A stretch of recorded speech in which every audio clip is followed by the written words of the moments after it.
Let's get nasty on a Monday. It's a Fast Lane on 101 ESPN with Andrew Marsh, Carey Davis, Jamie Rivers, and Anthony Stalter. I'm now out of breath because I've been only saying, one or two of those names. We got the full show back, boys. Hey, we got the full show back. Carey, welcome back from Hawaii. Yeah. Where you were surfing the entire time, you tell me. Sure. Yeah, I was doing everything. Okay, he wasn't surfing. I'm here, man. I'm like Jamie when he came back from the lake that one time. I'm here physically. I don't give you what I can give you. Yeah. Oddly enough, I didn't think I was that bad that day. You were really bad. Until I realized I was that bad. Yeah. I've told you this before. I realized you were that bad. And we're talking about the time that Jamie had went to the lake. Had gone to the lake for, I don't know, 3-day weekend or something like that. Something like that. Came back on Monday. And you could tell Jamie physically was here. His mind was not. Yeah. The body was here. The soul still somewhere. Lights on, nobody home.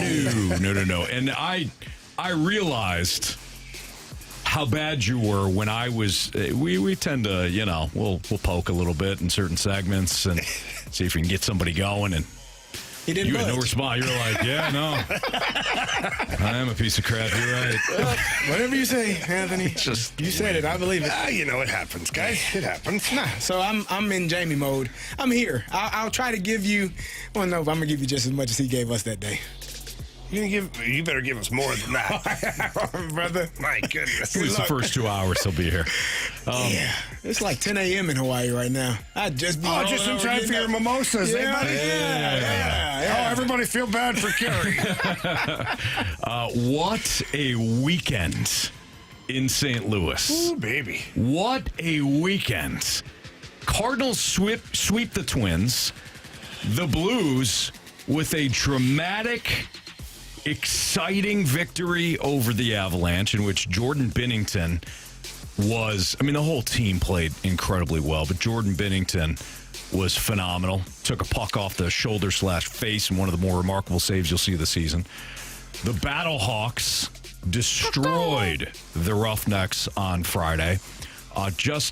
Really a perfect weekend for St. Louis sports. And I don't even know where you guys want to start with this puppy.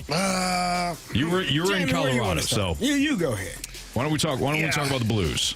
That was I don't want to say a statement game, but you kind of have to, because you played some tough teams in this run. You played Colorado right at the start of this run, for that matter, and then you had them again. Now Colorado had won 11 straight games at home. Nathan McKinnon has been on fire. Natchez on fire. Makar, I think Cale Makar might be the best player in the NHL. Like full stop. Overall. The way he skates and handles the puck and how evasive he is, it's a nightmare to see that guy playing on another team. But the Blues stuck together, played unbelievably tight defensive hockey, and then did everything they had to do to get the win. And then at the end of that game, 6-on-5, these guys are almost throwing up out there because they've been in on a 2.5-minute shift, blocking shots, doing things, and then the last one at the buzzer, Cale Makar gets a one-timer from the top of the circles, and Jordan Binnington, makes the save. But did he see that? I know he's got a general idea because he's following the puck and everything, but there were so many bodies in front of him. I think I didn't ask him if he saw it. When I saw him after the game, I asked him if he was alive, because he was dying too. Yeah. It's tiring, and you're at high altitude, and your lungs feel like they're the size of nickels type thing. But no, I just thought it was such a massive game and such a big moment for this Blues team, because it was a team that has been red hot as well, with a lot of depth. They picked up some big names at the deadline. Down center ice, now they've got McKinnon, Brock Nelson, Charlie Coyle, and Drury. Come on. That's a hell of a team. The Blues were there, and they won the game, and they just keep this thing rolling. And Monty said after, he's like, there's something special going on here, and he's like, I'm just happy to be a part of it. Yeah. It was, the way that the Blues are playing right now, it's like if you were to create a checklist of how hockey is supposed to be won, they've marked all the boxes. They've checked all the boxes. They're controlling the game from a possession standpoint, offensive production, balanced scoring, defensive structure. They're playing the way that Jim Montgomery instructs them to force everything to the perimeter, force everything to the outsides. They're doing that. They're getting elite goaltending. Special teams has been good. I mean, it's just they have played so well that when Doug Armstrong says, like, yeah, we're playing for each other, we're playing complementary hockey, that describes kind of the all-encompassing how they're doing it. Yep. They're not just, it's not just an outstanding puck possession team. We'll get to that a little bit later. It is the balance scoring. It is the elite goaltending. Everybody has really absorbed what their role is and playing to its fullest. This has been fun to watch. I think they have been playing outstanding, winners of 9 in a row. And we talk about this. When you're a good team, breaks go your way, bounces seem to bounce your way, things go well. When you're a bad team, they don't. Mm-hmm. The first period, McKinnon had that shot, hit the post, and I guess bounced right into Bennington's. That's just the way we played. If you're a bad team, let's leave one of the best players in the league. You're changing, and everybody's off the ice, and he's just shooting right down, like one-on-one. Behind me? No. Somebody might need to know where he is, but when you're a bad team, what happens is that puck bounces off the post and then hits your back and then goes into the net, and you're like, oh, crap. When you're a good team, it bounces off the post and right into your glove. You're like, yeah, I meant to do that. Mm-hmm. It's just how the mojo works versus good and bad, and they've been playing outstanding, and breaks seem to go your way when you're a good team. Mm-hmm. It's fun.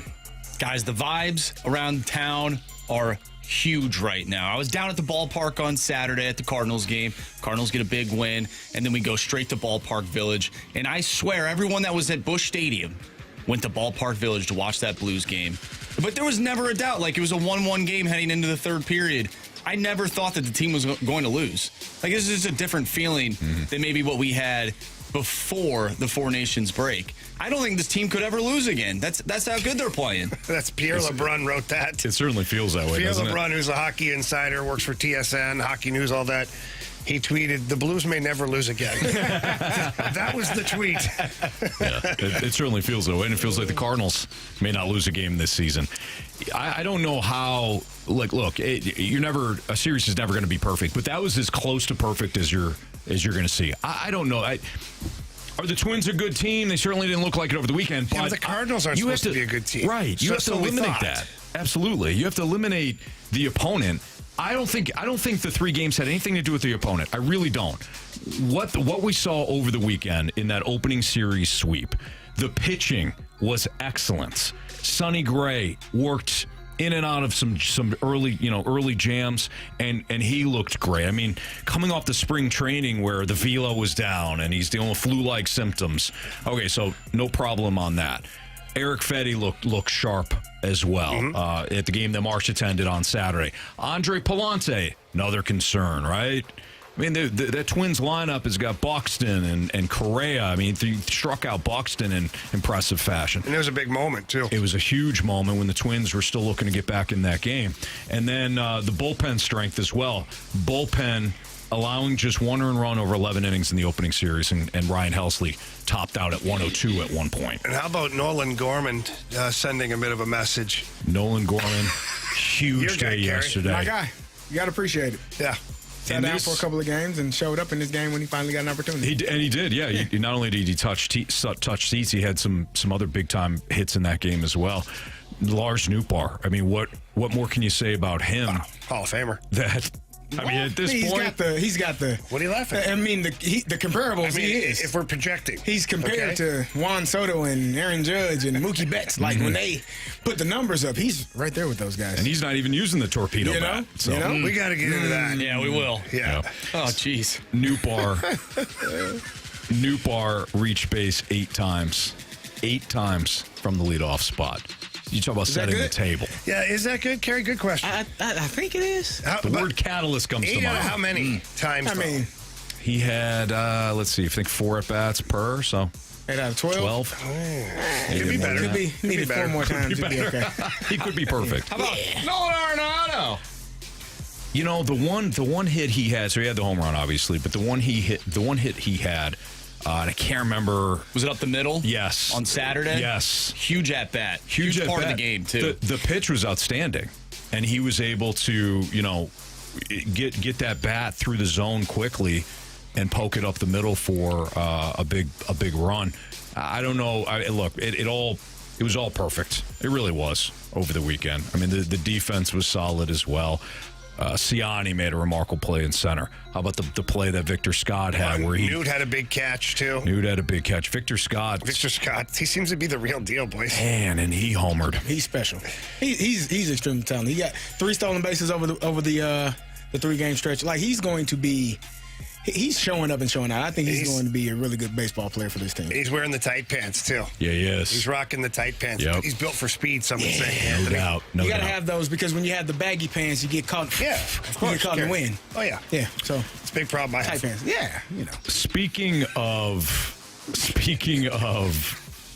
Victor Scott, he made some comments over the weekend that leads to the question of whether or not the Cardinals have already discovered their identity. We'll get into that next on 101 ESPN.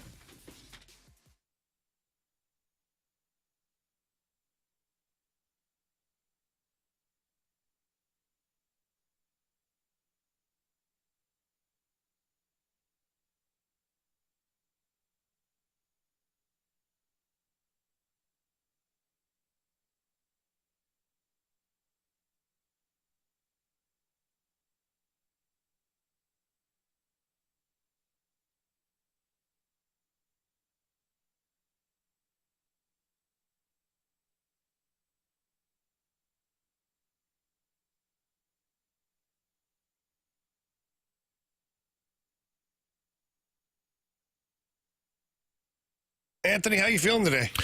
Honestly, I feel pretty good. Really? I feel great even. I feel great, too. Tough weekend, did a lot of things. Skated this morning, had to get the legs going, playing a big game on Friday. But I felt great, and that is thanks to Mentality. Mm-hmm. When I first started going to Mentality, I thought that I had a lot of energy. But I always was tired, too. You know, I was like, the energy drinks. We talked about it. 3 Red Bulls a day. Hey, it's not good for anybody. Right. Well, those are gone.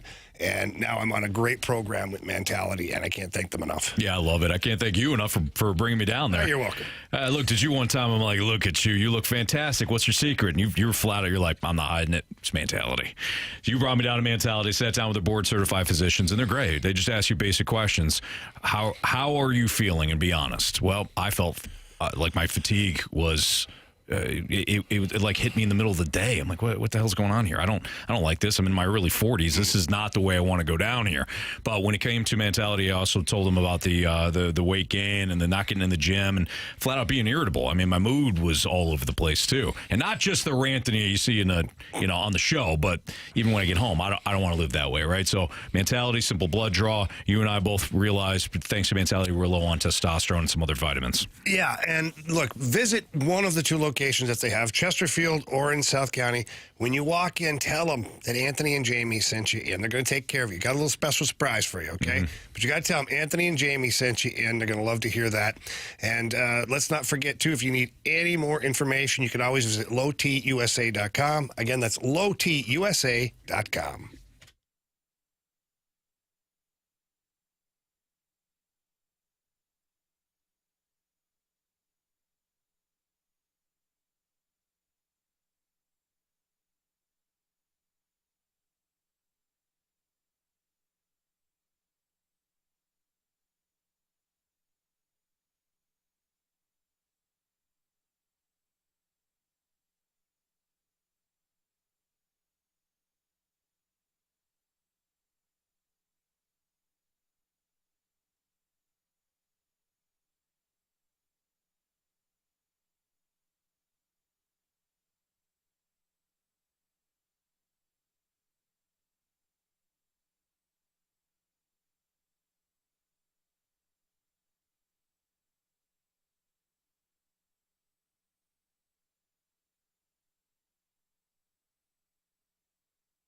Victor Scott drives one deep right. Wallner going back, still going. That ball is gone.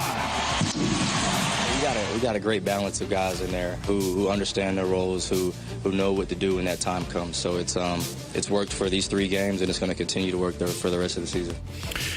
Chip Carey on FanDuel Sports Network. That was the call as Victor Scott homered, carried over that power from spring training into the regular season. Then you just heard Victor Scott say what he did about guys understanding their role. It's Fastlane on 101 ESPN. Andrew Marsh, Carey Davis, Jamie Rivers, I'm Anthony Stalter. Have the Cardinals found their identity? I don't know about that, but it does help when guys know when they show up to the ballpark what their role is going to be, what they're asked to do. We've talked so much about the Blues in that regard, right? What is my role? And then I can play it to the max of my ability. I think the Cardinals already have established some things. Nolan Gorman's going to come off the bench every once in a while. He had a big game yesterday. We'll see how that carries out. Michael Ciani's going to get some playing time, but it's going to be Victor Scott's show in center field. And Brendan Donovan could play left field and second base all in the same game. Yeah. Depending on plays pretty damn good too. Yes, he does. He made a remarkable play at second base too.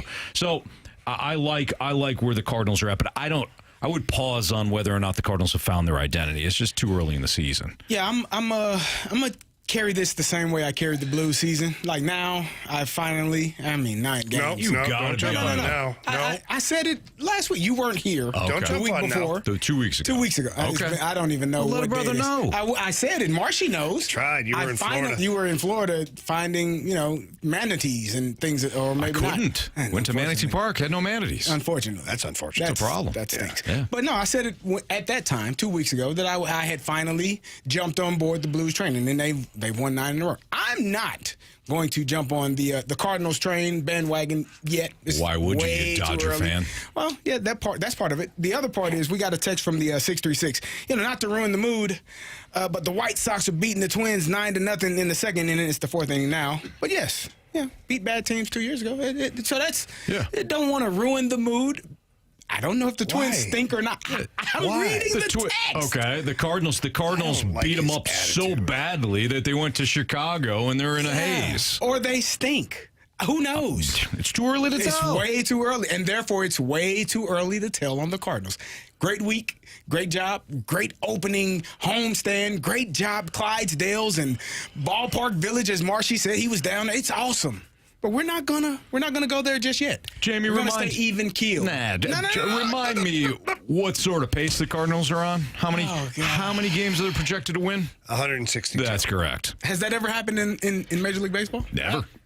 No time First better time than for the present. Yeah. Don't check the first standings. Time. Don't check them. Yeah. Yeah. First place? Yeah. Yeah. Damn right. All right. I don't know if I like your attitude today. I'm listen. One, I knew it was going to be suspect to begin with. It is. But for you to just I'm tired attack as the hell. Cardinals I'm not out attacking of nowhere, them. I don't have what do enough they have energy. to do to get Carey's approval? Hey, The they 3-0. The They 3-0. won the 3 games they played. They can't be 4-0. They've only played 3 games. How do they mean when they're 70-0? Holler at me. Okay. Yeah, this they're guy 70-0. Then I'll believe This guy again. 65-5. Bitching about sports brings up a great point. The White Sox are a wagon right now. They're crushing teams. They 1-2. 2-2 after today. Exactly. With 2 huge wins. Yeah. Yeah. 618 says Carey back to Hawaii. Oh, don't threaten me. Yeah. All right, but in all seriousness, one, they are 3-0. It's a 2, great start. The offense has been outstanding. It looks wonderful. Do you like power? Love it. They had power over the weekend. Do you like driving in runners with in scoring position? I do. Did that pretty consistently, right? Do you like an elite bullpen? You saw that over the weekend. Overall team performance.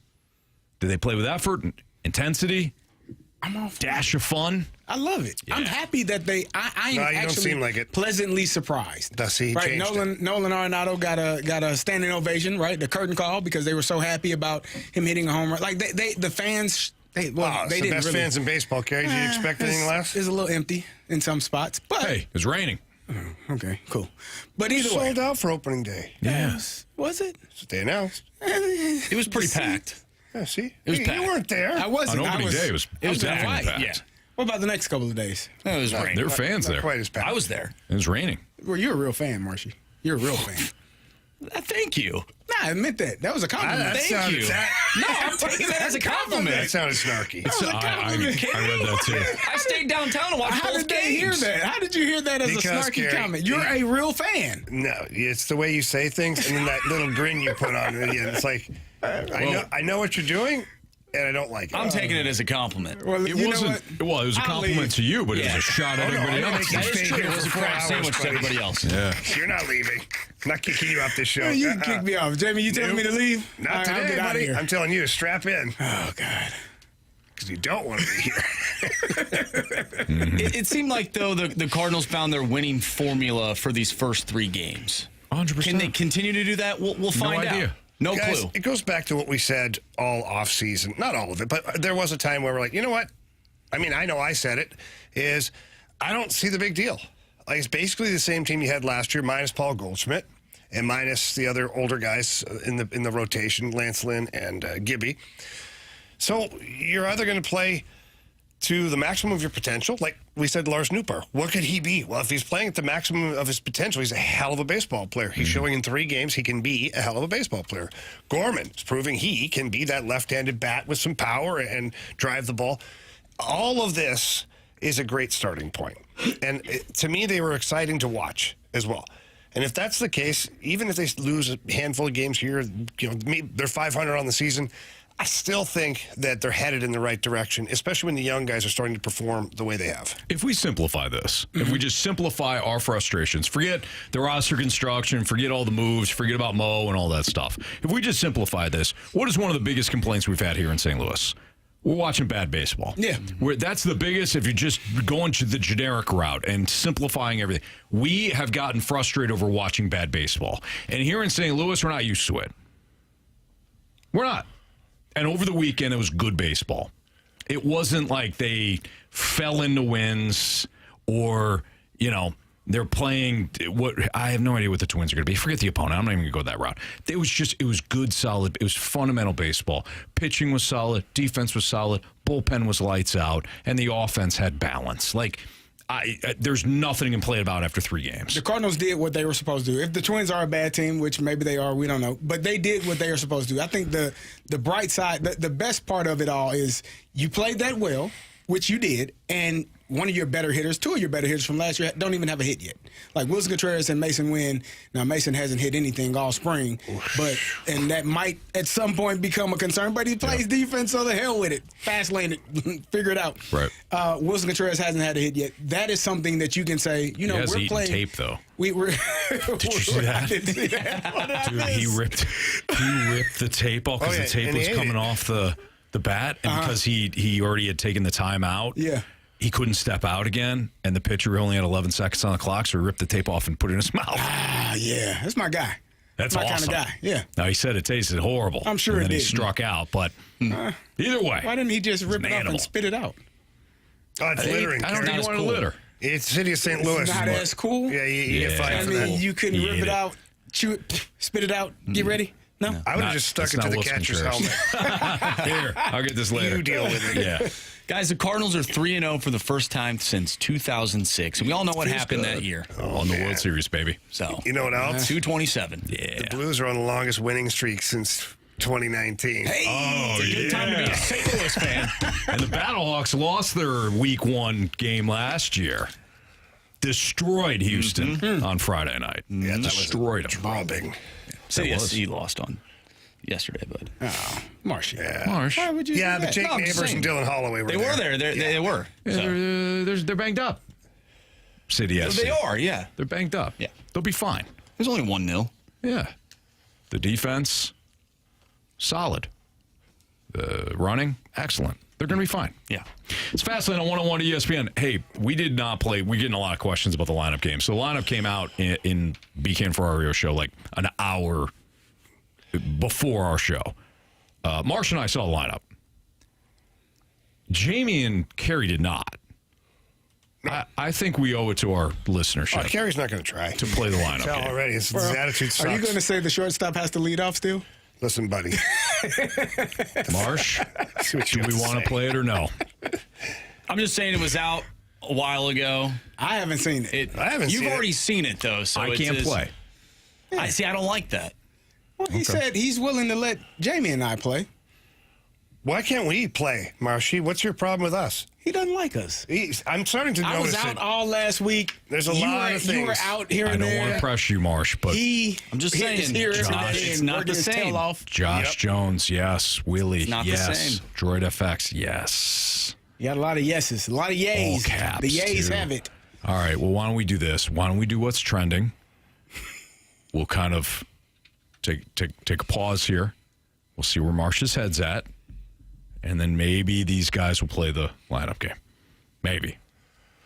Not going to force anything on you, Marsh. Oh, But Jamie will. He tries to force things. What's trending's next on 101 ESPN?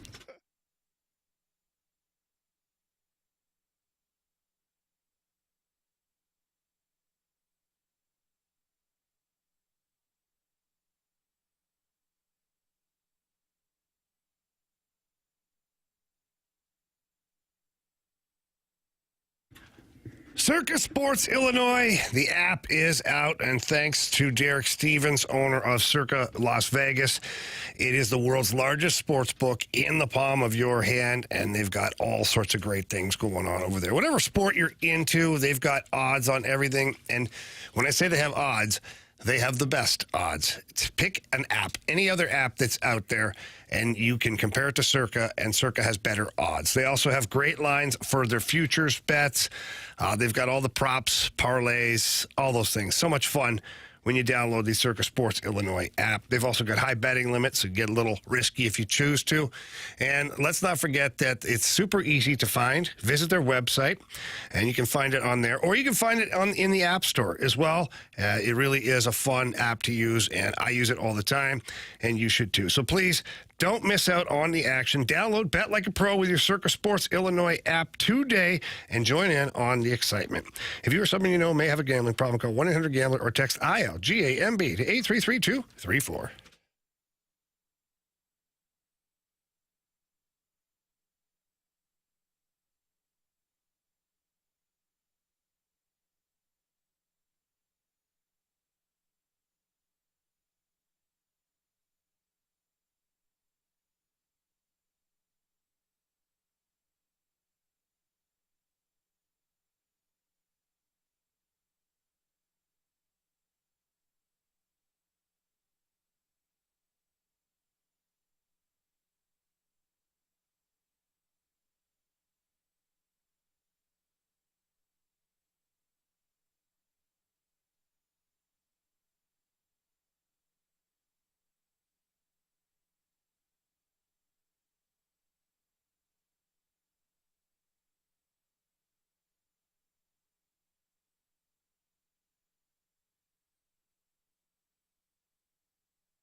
ESPN Sports Center. I'm Andrew Marsh. It's time for a Sports Center update driven by Johnny Londoff Chevrolet and Johnny Londoff Autoplex. A big weekend in St. Louis. The Blues pick up a 2-1 victory over Colorado. They have now won 9 games in a row. They'll take on the Detroit Red Wings tomorrow. You can listen to that game right here on 101 ESPN. Pregame starts at 6. Puck drop is at 7. The Cardinals sweep the Twins, and they'll take on the LA Angels tonight. First pitch is at 6:45. On Friday, the Battlehawks won their season opener 31-6 over Houston. And then City SC unfortunately dropped a 1-0 loss to Austin FC. We have What's Trending coming up next. I'm Andrew Marsh, and the Sports Center update is driven by Johnny Londoff Chevrolet and Johnny Londoff Autoplex. See them at londoff.com. Chevy, together we drive. Are you kidding me?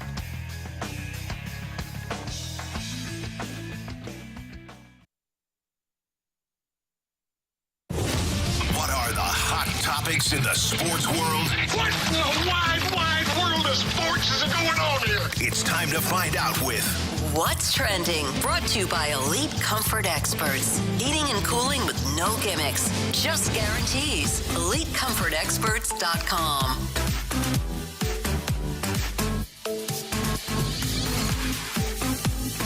Welcome back to the Fast Lane here on 101 ESPN with Anthony Stalter, Jamie Rivers, and Carey Davis. I'm Andrew Marsh, and it's time for What's Trending. Jamie, you brought it up earlier today, the torpedo bats that the New York Yankees were using over the weekend. It seemed like they scored 100 runs this weekend while the Milwaukee Brewers scored 0. That's what it felt like. Nestor Cortez, hell of a day on Saturday. First 3 pitches were out of the ballpark. The torpedo bats. Give me your helping thoughts. his old team. He's just helping them, right? So I did a little digging on this, and apparently there's only a rule about how thick the bat can be at one point, right? I forget the exact number. Mm-hmm. So you can't exceed the width of the bat being at its maximum size. It really doesn't say anywhere where the thickness has to be. Now, exactly. You prefer thicker than longer bats?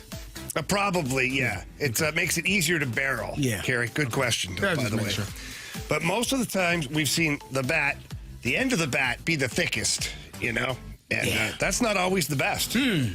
Apparently, especially as the Yankees, they move the thickness further down a little. So the top of the bat is towards the shaft. Yeah, further down the handle there. Yeah. It's thicker.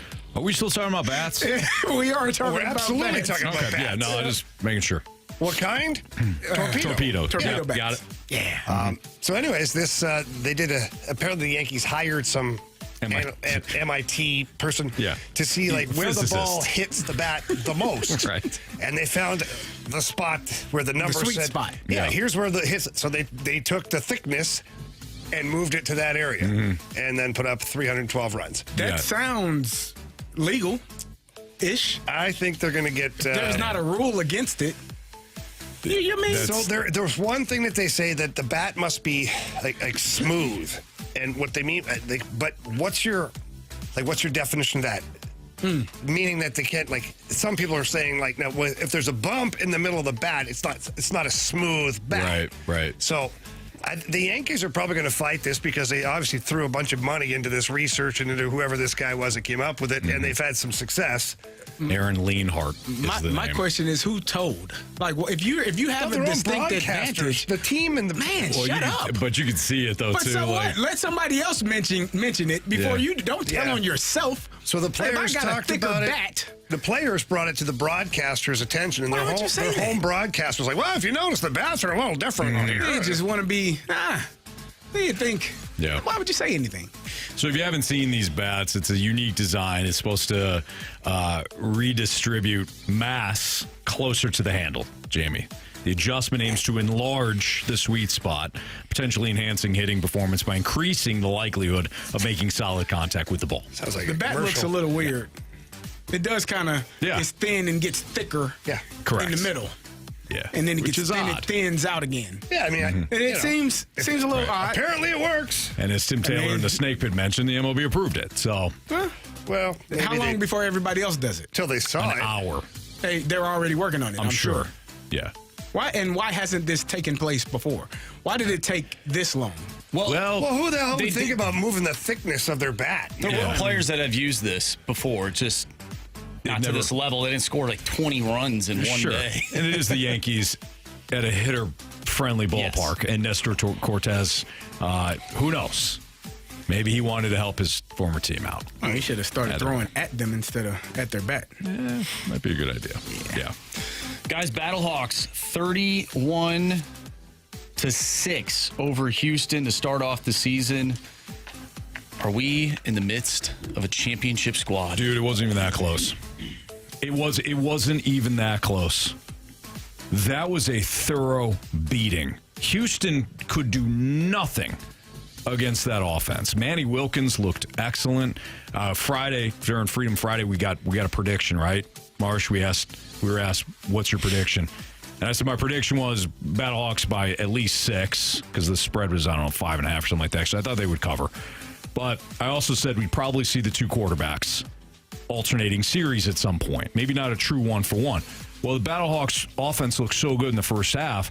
They had plans of using Max Duggan in the first half at some point, give him at least one series, but it just never materialized because, again, the offense looked too good under Manny Wilkins. Sailors, the running back, had an enormous day. The backup running back had a long run as well. The offense was great. The only reason why they scored 6 was because, their backup quarterback had a big run, got him in the end zone, and that was it. But just perfect opening day for our guy Anthony Becht and the Battlehawks. Now, was Houston supposed to be good? They're like in transition. They wanted to get more speed and all that, and it just didn't look good. Yeah, I'm just wondering. Drubbing. It is a drubbing. It's the first game of the season, and now they played in Houston, didn't they? Yep. I heard it was sold out. Was not.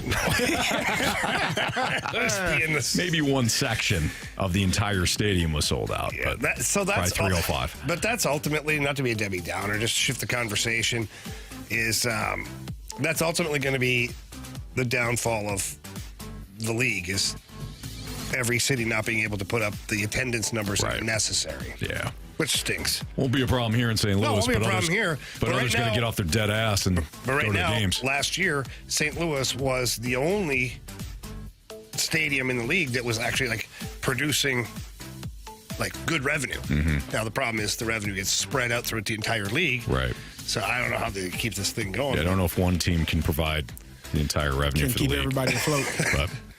Well, they should have made sure they got in the final. Yep. Just saying. A lot of people missed out on things that day. You specifically. Yeah.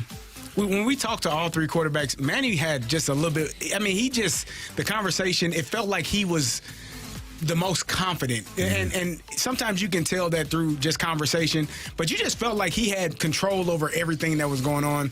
And, you go out and play as well as he did, as well as they did. He also had 43 yards rushing. He's able to do, and that was one of the transitions that they talked about in moving on from A.J. McCarron. They wanted a quarterback that did have that mobility, that aspect of their game, that element, because that's hard to defend. When you got a quarterback that can run and that can be involved in the running game, it's a tough task as a defense to go up against. So, he had a great game, and the Battlehawks did a great job. It's an important key that's an important fact that you just brought up, CD, because we talked about this when A.J. McCarron and the Battlehawks decided, hey, we're gonna move on here, and everybody was surprised by that. I was told that the Battlehawks really wanted Anthony Becht wanted somebody that was mobile, and he got 3 mobile guys. And they all had kind of a competition, and Manny Wilkins clearly won the competition because he had started. There was a couple plays early in that game where things broke down, and Wilkins picked up a key first down early with his legs. I think that this is exactly why Anthony Becht wanted some mobility.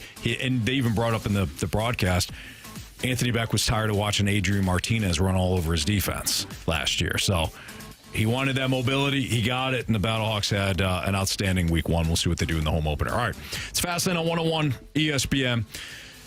I just received word. I saw a note. He slid to you. I just received word from Andrew Marsh, who now has a smile on his face. He was, I don't think he was too happy that we were trying to call an audible. But Marsh is on board. We can play the lineup game. an altered version of the lineup game. Jamie and Carey have not seen the lineup. Marsh and I have. So we'll omit ourselves. You guys will play the lineup game next. This is going to be fun.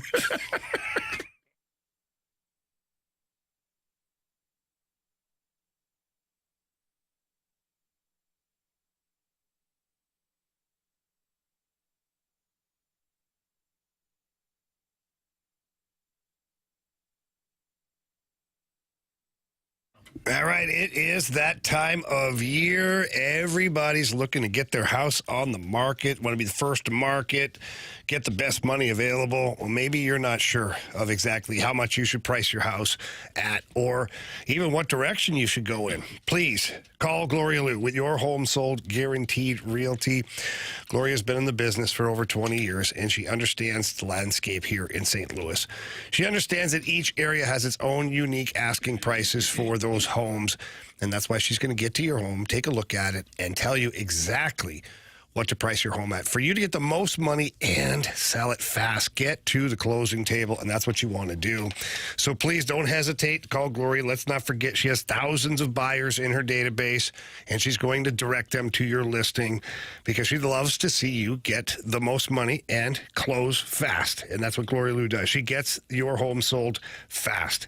So please call Gloria Lou. Tell her Jamie Rivers sent you in. Her number is 314-325-6888. That's 314-325-6888. Or you can always visit GloriaHasTheBuyers.com.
So this is going to be an alternate version of the lineup game to some you respects. guys cheated. Yeah, why'd you look at the I lineup? don't understand why you look at the lineup. You know, Lineup but you know, came out an hour how many before years show. have been doing this? You know the rules. He knows the rules. He knows.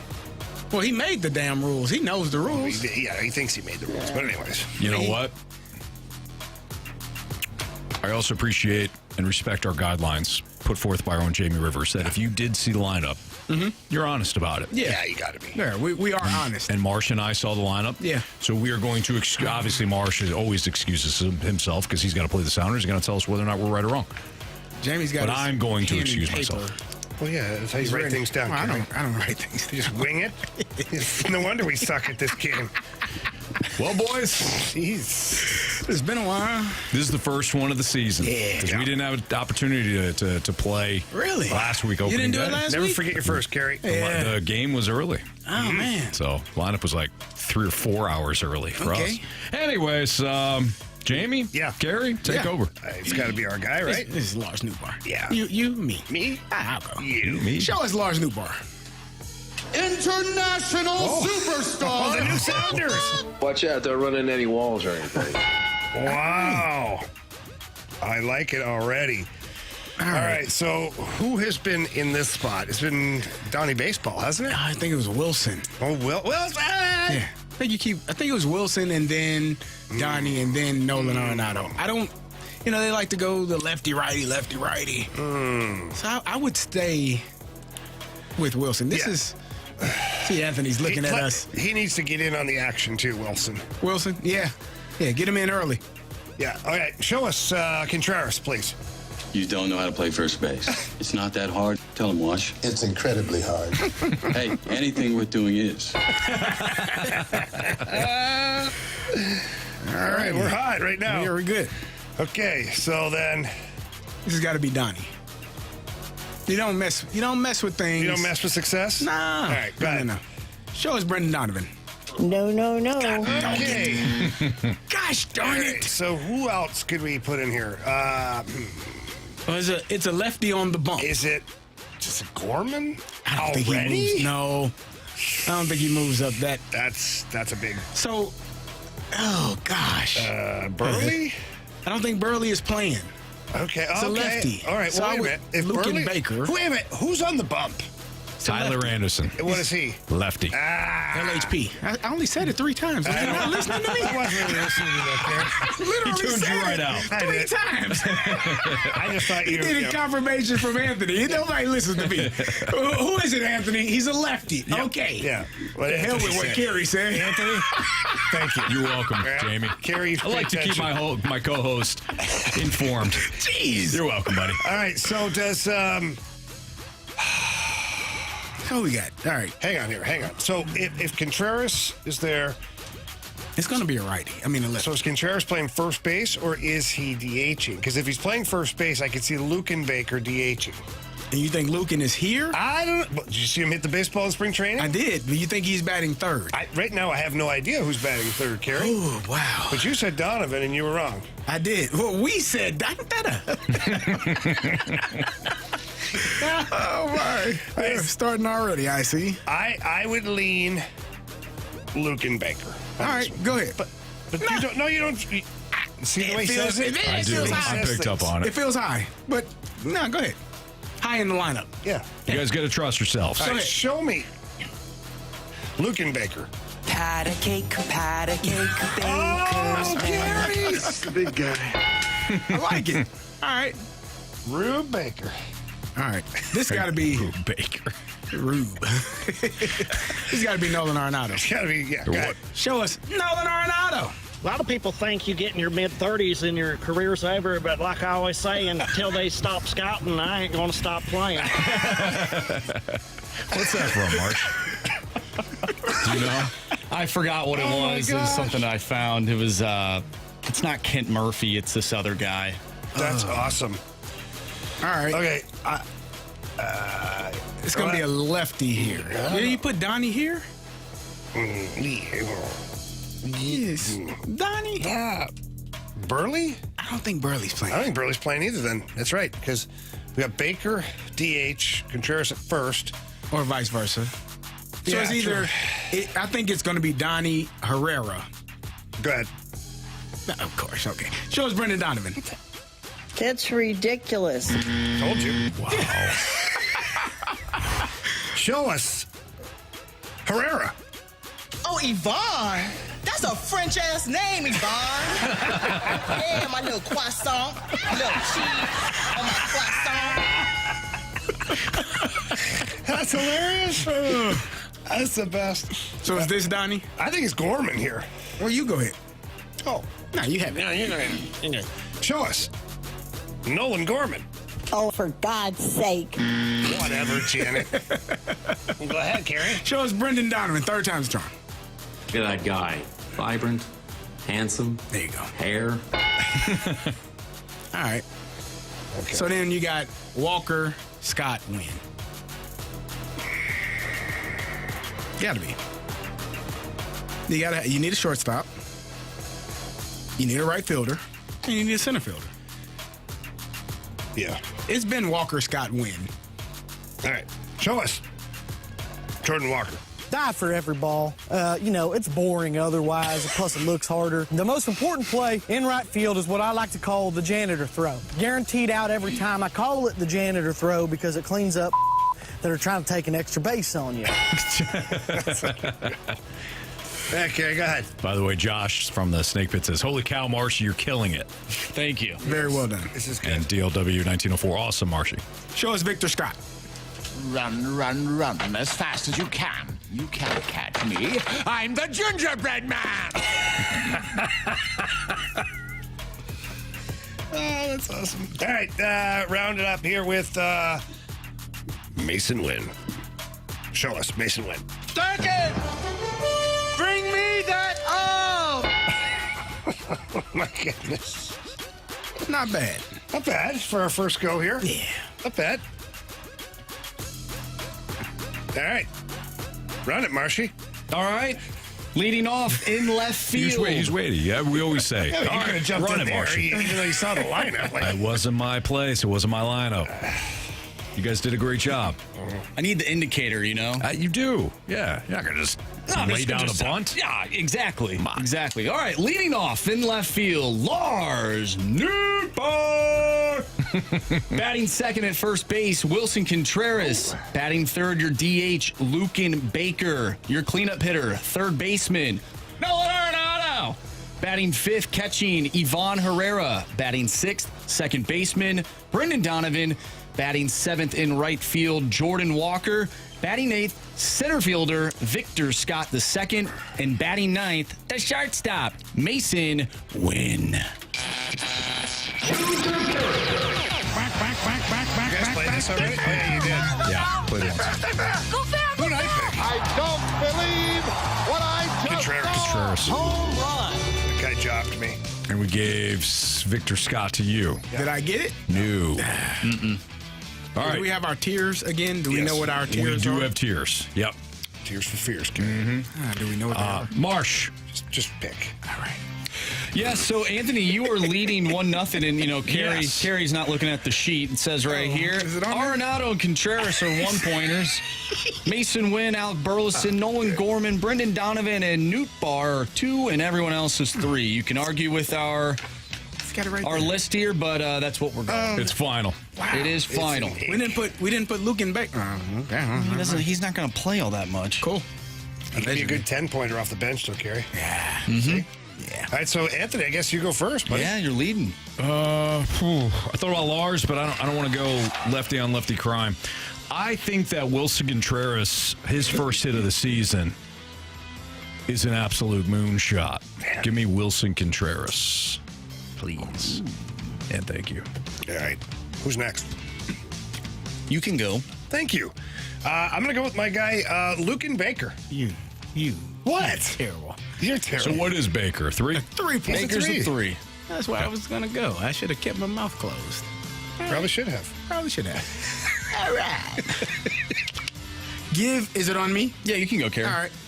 You know what? Give me Ivan Herrera. I think Brendan Donovan, despite there being a lefty on the mound, is going to run into one tonight. So give me Brendan Donovan. I like that. Wow. All righty. All right, we're going to get to our guy, Jeremy Rutherford, who will provide some insights on Jimmy Snuggerud, whether or not maybe we'll see him tomorrow, and in what role and what capacity. And we'll talk about the Blues' 9-game winning streak with our Blues insider from The Athletic, Jeremy Rutherford, next on 101 ESPN.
Time for the Rutherford Report on 101 ESPN. Anything you folks want to know about the fascinating world of pro hockey, here we go.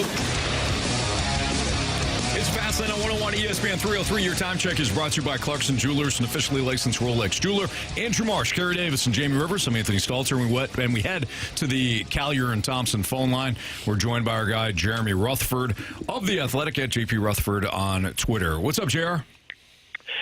Doing well, guys. Just sitting here in the E&B Granite studio at Centene. Oh, nice. Talking to you guys. We'll be there on Friday for the Puck Cancer alumni game and the fantastic event that goes to a great cause.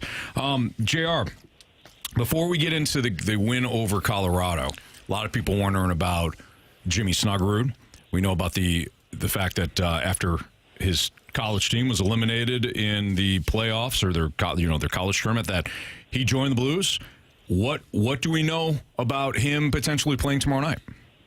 Yeah, he stepped on the ice today, guys, about 15 minutes before practice. First time as an official member of the St. Louis Blues. And what do we know about the potential of him playing Tuesday against Detroit? It looks pretty good. He was playing on the third line in practice with Oscar Sundqvist and Zach Bolduc. Meanwhile, they had another line that looked like the scratches with Texier, Matthew Joseph, those guys. And afterwards, Jim Montgomery said, we'll see. I'll sit down and talk with the coaching staff. But he was also on the power play unit, was Jimmy Snuggerud, so all indications point to him being in the lineup tomorrow night.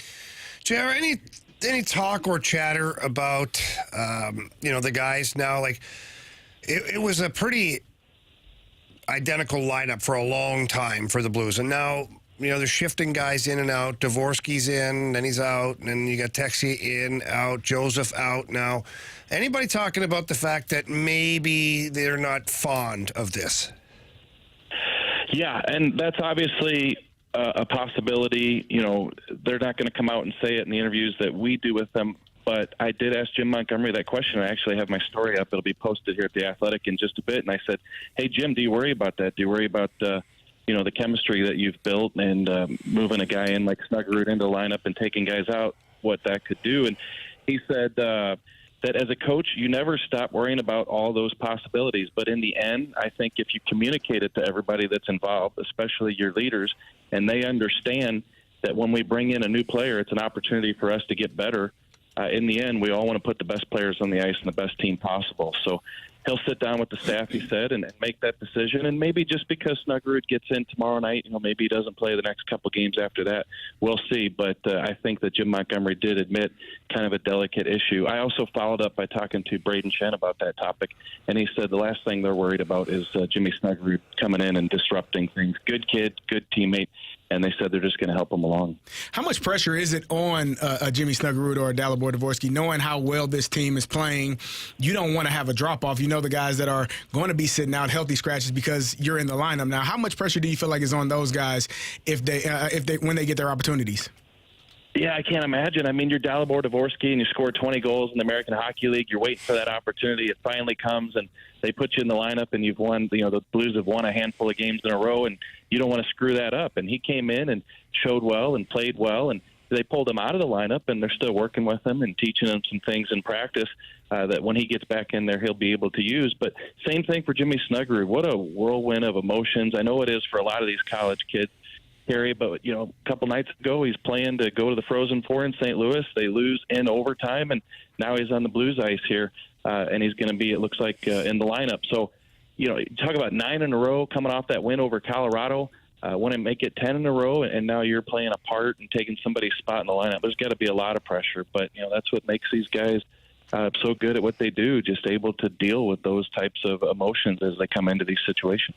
Jeremy Rutherford is our insider, our Blues insider with The Athletic, and he's joining us right now on the Fast Lane on 101 ESPN.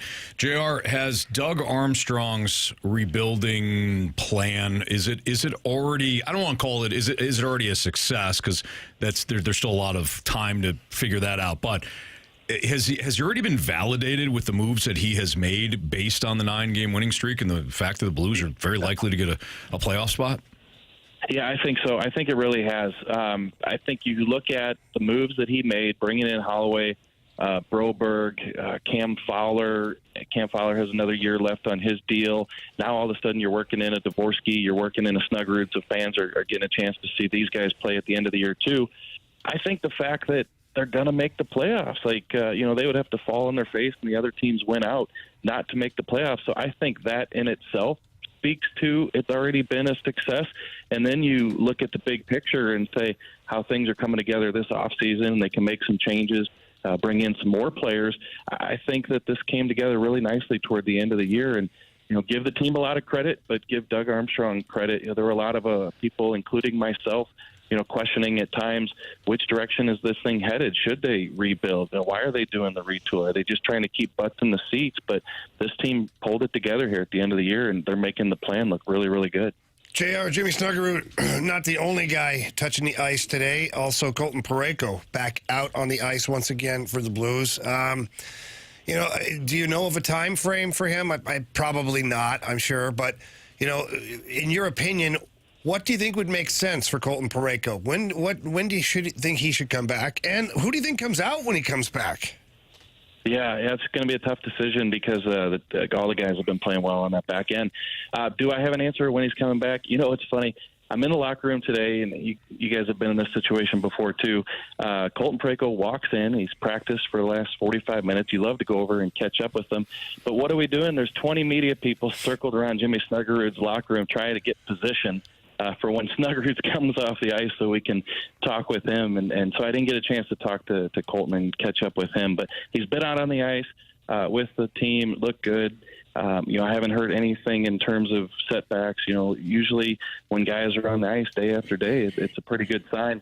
The two things that I'll just keep in mind is Jim Montgomery a week ago said he was a ways off, but he also has mentioned that he felt he'd be back before the end of that 6 weeks, which is the end of the regular season. So, I wouldn't be surprised based on the Colton Parayko we're seeing in practice that we could see him before the end of the regular season. Jared, I'm sure the vibe around the team has been drastically different. What have you seen in terms of just how much fun they're having now in comparison to what they were doing earlier in the season? Yeah, that's the thing, Carey, is, I use the same word when I talk about these Blues practices, lively, and that's what it strikes me as. And they were not lively 2 months ago, and for good reason. Guys were frustrated that even though they felt like they were playing well and good on some nights, good enough to win, they weren't coming away with that result. And Riv knows this. I mean, sometimes these practices, it's like being at Cutest Funeral Home with the atmosphere. But I think that, like today, I'll give you a quick example, Carey. There was a play today where Pavel Buchnevich came down the left side and just painted a corner. I think he got bar, and it's in, and you hear the stick starts tapping like everybody's great shot, great shot. And Buchnevich had to return to the line to get back in line for the next drill. And the guy who happened to be standing right there was Jim Montgomery, and they just looked at each other, and Buchnevich had a wide smile. Like, those are the things that you don't see 2 months ago. And those are the things that are happening right now. Obviously, it's amazing what winning can do, but these guys, even when they're putting in the work, they're having a lot of fun. JR, I wouldn't have asked you this last week or the week before, certainly not 3 weeks ago. But I'm going to ask it right now. The Blues tied with the Wild right now in this playoff race. I know there's game in hand and things like that. Just if we look forward, if the Blues hang on to this spot and they end up, in a spot where it's either the Winnipeg Jets or the Vegas Golden Knights, just in your opinion, if we're just kind of spitballing here a little bit, who do you think's a better opponent for the Blues? I think if you're looking for the opponent that I think the Blues could have success against, and they could have success against both, don't get me wrong, but I would think it'd be Winnipeg, for the simple fact that there's going to be a ton of pressure on the Jets. The storyline with them is, hey, great regular season, can they sustain it in the playoffs? And also they don't have that long playoff experience on their resume the past few years like Vegas does. And they've got the goaltender, and goaltenders like Hellebuck, they can win games and series for you. So maybe you're asking for too much when you ask for a series against Winnipeg. But to me, all that talent, all that experience that Vegas has, not saying the Blues couldn't win that series. I think they could with the way that they've pulled it together. But if I had my choice, I'd take the Jets. There you go. All right, JR, we appreciate it. Thank you for shouting out a fine local establishment as well during this interview. Great stuff as always. Check out JR's work at JP Rutherford, and, of course, at The Athletic. We'll talk to you again next week as the Blues continue to roll.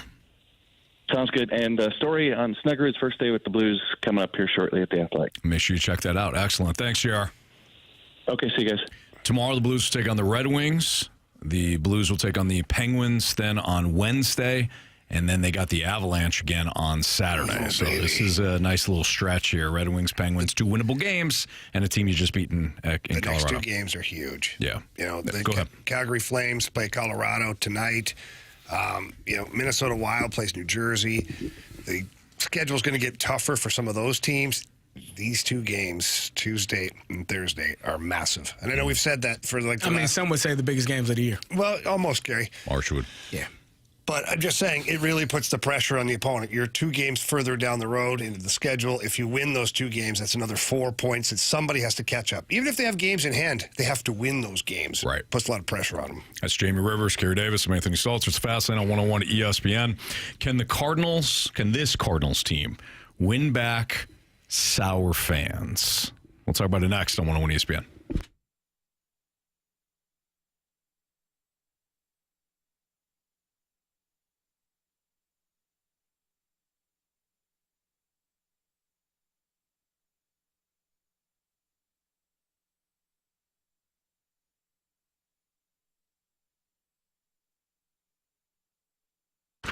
So I was driving around, I think it was yesterday when I was taking my daughter to softball practice, and I was looking at some of the lawns around the area, and one lawn in particular had a bunch of those purple like weed that grows. It looks like a flower, but it's actually a weed, and it was all over this one person's lawn. And I thought to myself, I'm like, yep, we've got those at our house too, but mine, they're taken care of by Green Envy Lawns.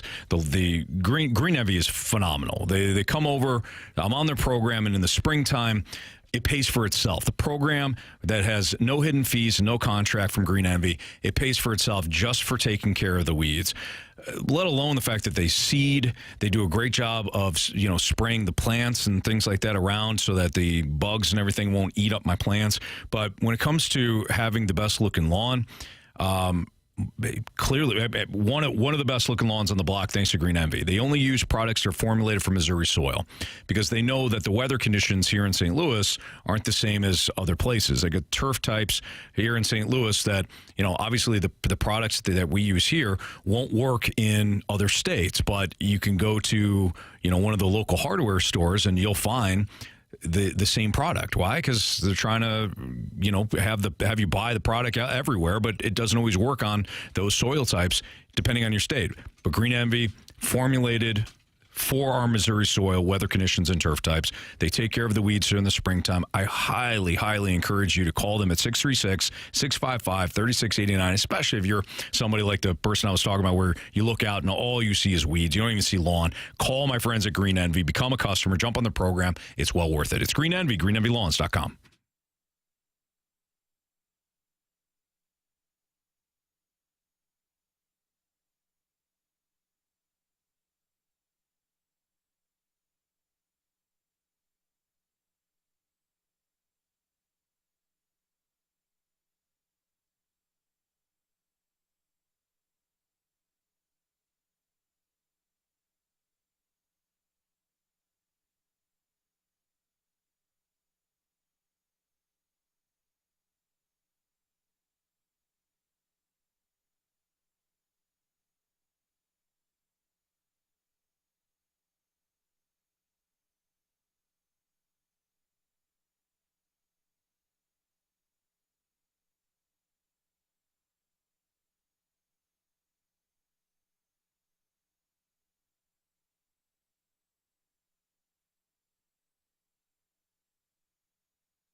I think two things are going right here. One, Graham Brown, the hitting approach. We've heard the phrase before. We'll hear it a lot. There's a time to hit and there's a time to slug. I think Cardinals fans are taking that to heart. I also think Ollie Marmol's lineup construction over the last 3 days has compartmentalized guys based on their skills, right? You have high on base guys at the top of the order, guys that can slug in the middle and speed at the bottom. So that guys know when it's time to hit and time to slug, and they're being put in a position in the lineup where they can do those things, and their traits, their best traits, are being highlighted. So across the board, I thought it was a fantastic series for the Cardinals. That was Katie Woo from The Athletic, who joined BK for our earlier today. You can listen to the entirety of that interview at 101ESPN.com or via the Dobbs Tire and Auto Center's 101 ESPN mobile app. It's Fastlane on 101 ESPN. We teased the segment, can this Cardinals team win back sour fans? And almost immediately we got a response in the Snake Pit that said, this is from Hulk Hogan's T-shirt, real fans stick with the team. Toggled on me here. Real fans stick with the team. You mean, can they win back the fans who go to games because it's the trendy thing to do to be seen at the ball game? Let's just clarify something. I mean your paying customer.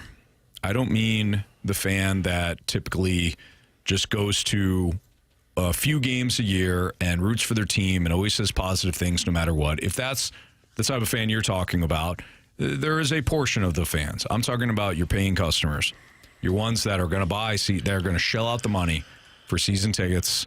They're going to go. They're going to pay for parking. They're going to pay for concessions.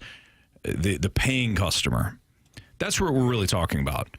We're all we're Cardinals fans that watch the games. That doesn't mean we're necessarily going to pay for the tickets and get season tickets and all that. That's what I'm talking about. The ones that are going to go through the gates consistently, like we have seen decade after decade after decade. So that's what that's just to clarify. I understand where you're coming from, Hulk Hogan's T-shirt, but let's just clarify the type of fan, quote unquote, we're talking about. The only thing that's going to do that, gentlemen, is winning. That's it. I don't think you're not a true fan if you don't want to pay for a poor product. Like I think that's a step too far. And nobody's going to pay. I won't say nobody. Most people won't pay for things that aren't pleasurable to them, that aren't exciting to them, that doesn't bring them joy. Right. So you can still be a true fan, but be frustrated with the product and say, you know what, I'm not going to spend my time or my hard-earned money on this particular thing. I want them to succeed, but I have to see it first before I begin to start spending my money. Before I take my children to a game and spend $250 on parking, seats, and concessions when I could spend that $250 elsewhere. I don't think that that's unreasonable to believe, and I don't think it makes you not a true fan.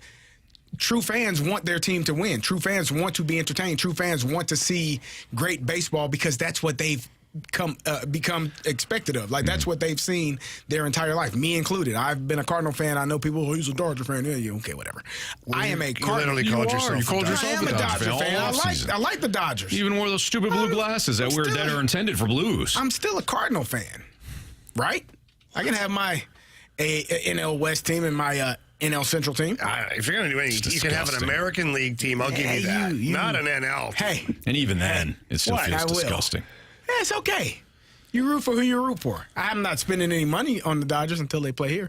Then I'll be paying for the Cardinals. See how that works? You won't. You'll be paying to go see the Dodgers. But who gets the money?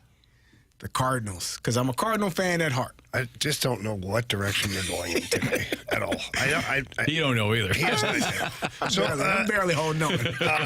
Now that Carey has spoken, I'm completely confused. What was the original question? Whether or not this Cardinals team can win back sour fans.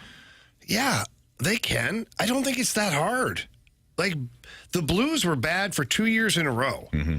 And they were bad for pockets of time this year early on. They're still winning over the fans. Why was that?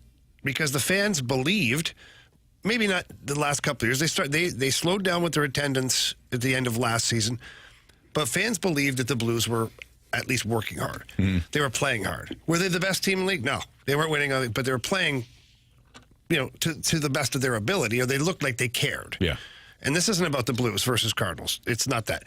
My point is actually that the Cardinals right now, after watching those 3 games against the Twins, Like, I find myself excited wanting to watch this team right now. Do I think they're going to win the World Series? No. Am I back? Am I super fan?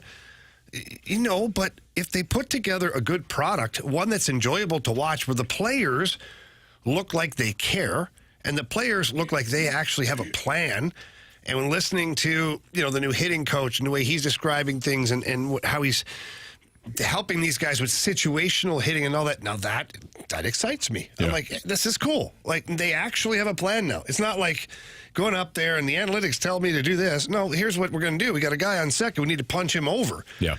No, I don't need you touching seats. Like, it's great if you do, but if you can't get that good pitch that we're talking about, drive the ball. Get it out there. So I play winning baseball. Yeah.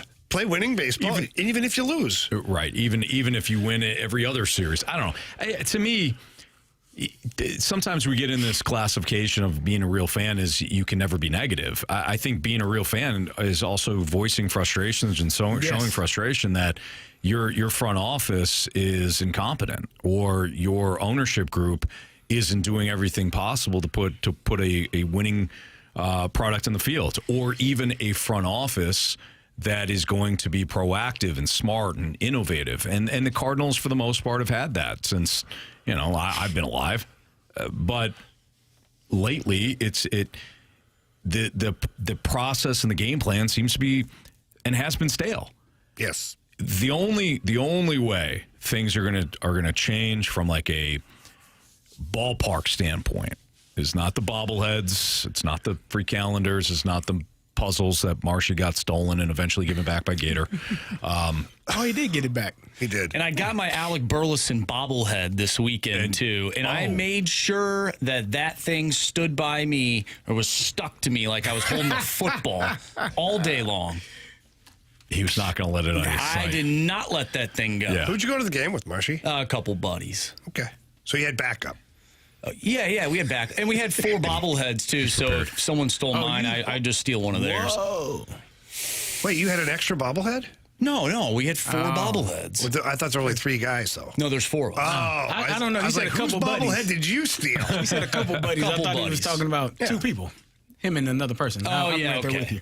Couple, 3 whatever. Few. There's a couple few. is 2. I'm just, a bunch. Yeah, few is 3. 2 or more. A bunch right. of us. A few couple buddies. is 2. There you go. Right, I said a couple is 2. Are y'all not listening to me today? you said a couple is 2, and then you said a few is 2 or more. No, I said 3 or more. He did. I think you said 2 or more. No, we're going to have to check the tape. Listen, I'm not really listening to Carey today. But you did hear that? But I heard that. Fair enough. I've been gone a week. I apologize. You all just don't expect anything to come out. I mean, you don't have to get anything else from this microphone. I can step out. Carey, we're back here grinding every day. You While too? you're on vacation. Every single day. You too? Yeah. When Jamie was here. Right. Yeah. All right, it's Fast Lane on 101 ESPN. Splashback Deuce says, does it bother Anthony that the pitching coach teaching situational hitting is working and that coach is getting some credit? LOL. I think it's great. I think too many times the hitting coach gets thrown under the bus when the name one. When the team Mabry, Jeff Albert, basically anyone that has not panned out since Mark McGwire. No, I think it's great. I think too many times it's like, oh, the offense is rolling. These players are great. The offense sucks. That's that hitting coach. And Splashback Deuce knows that too, which is why he gave me the LOL. All right, it's Fast Lane on 101 ESPN. We're going to get into the Final Four at some point, but let's do our sports six pack. We also are looking for your mic drops. So, coaching from the couch, what have you seen this weekend for the Cardinals specifically that you liked? Do you think that things have already kind of changed? What did you see over the weekend? Overall thoughts, or are you in that bucket where it's like, nah, you know what, the Twins are getting shellacked again today. I don't even know if that's a good team. Or are you on this team? Leave us a mic drop via the Dobbs Tire and Auto Center's 101 app. It's our Scott Lee Heating Company mic drops, and we're going to play those a little bit later. So again, what did you like with the Cardinals this weekend? Overall thoughts on the team. We're taking your mic drops, and we'll play those a little bit later on in the show. We also need your sports six-pack questions. 314-399-9646. Air Comfort Service text line. If you got any questions, send them there. Sports six-pack part 1 next.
101 ESPN Sports Center.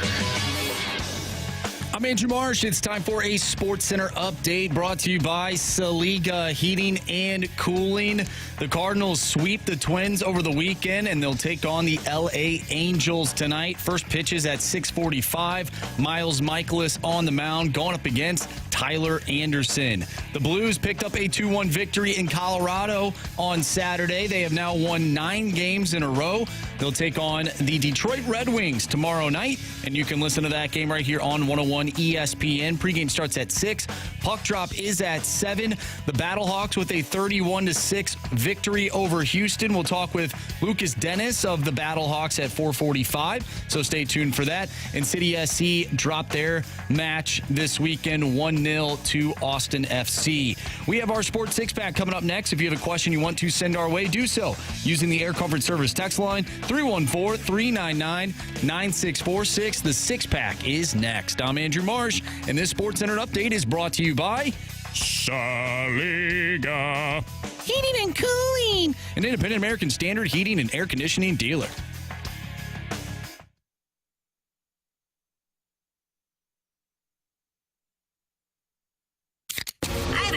It's time for the Fast Lane to answer your sports questions. I want to ask you a bunch of questions. I want to have them answered immediately. Asking me all these weird questions. Answer the question. Answer the question. Answer me! The Sports Six-Pack is now.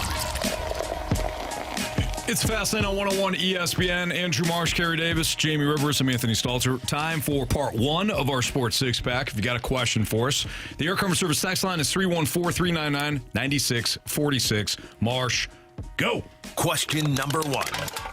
All right, we get a question from the 636. I'm sure there's a lot of people out there thinking the same thing. We'll see if you guys agree.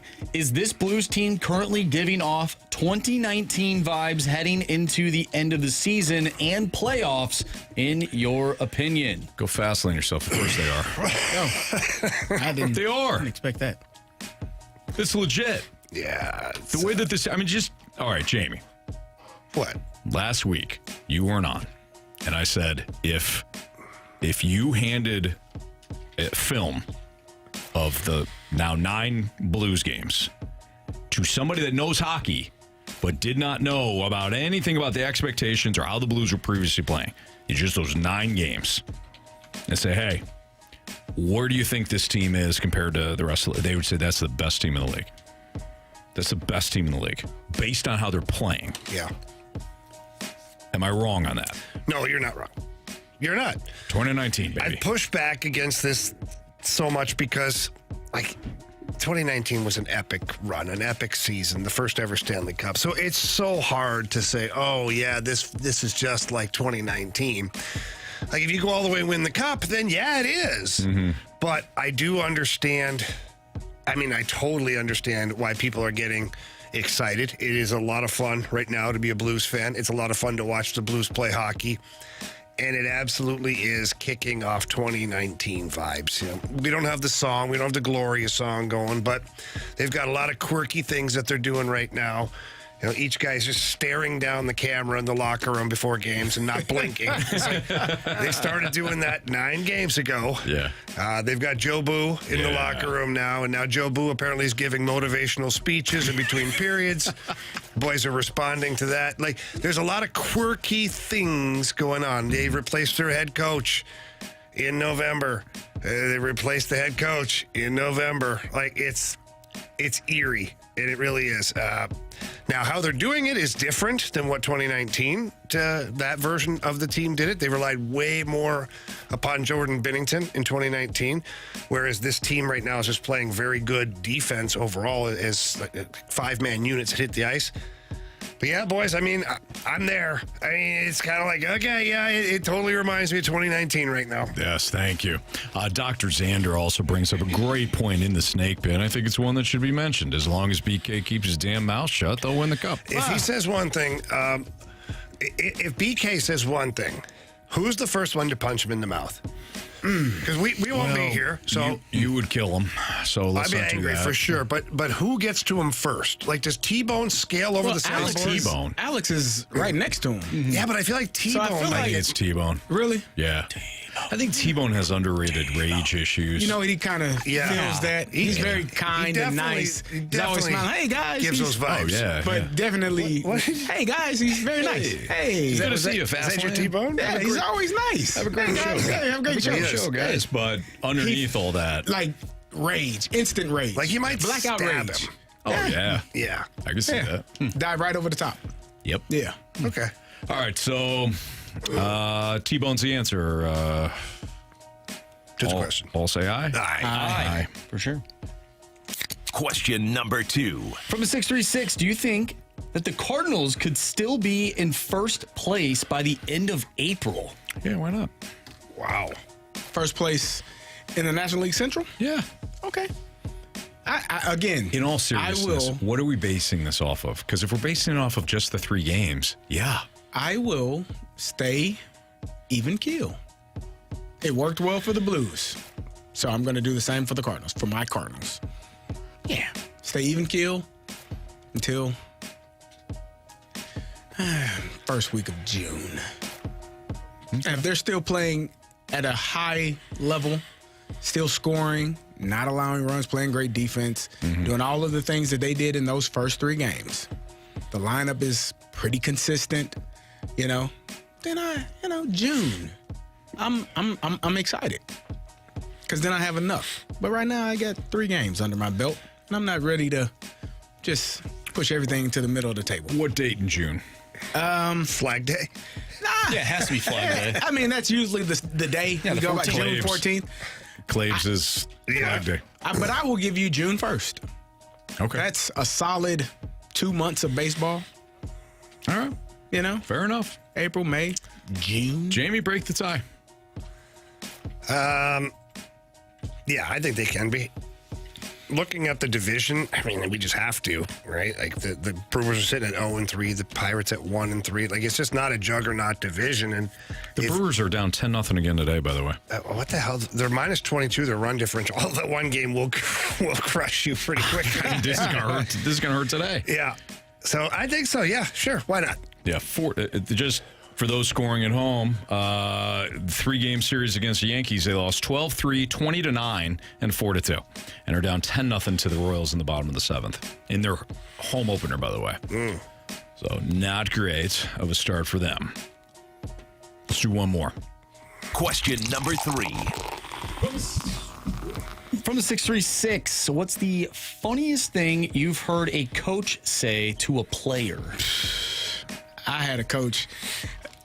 He told me he had to get his stuff together, and we were watching film, and the guy got a punt blocked, and head coach was going crazy. Guy, I couldn't sleep last night watching this film. I'm losing my mind. How do you get this punt blocked?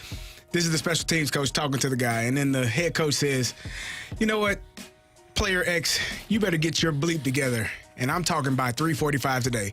It was 3:15. He gave the man 30 minutes to figure out life and get his bleep together. To me, like, that's not enough time, coach. I got a lot of issues. I think he's gonna need a day or two to process it. Now you got 30 minutes to figure out life and get this correct. I'm like, oh, that's gonna be hard to do. Nah, he's probably not gonna be here much longer. I always like the one too that you said when you were in Indy.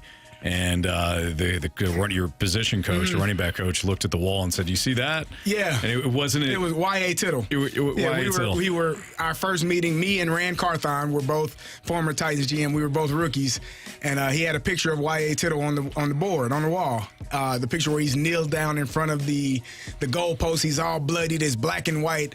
And he looked at me and Rand. He said, "Hey, if number 18 ever looks like this because of something you did or didn't do, your ass is gonna be fired, and I'm gonna be right behind you." So you better make sure number 18 is always protected. That's your number. I don't give a damn how hard you run. I don't care if you catch the ball out of the backfield.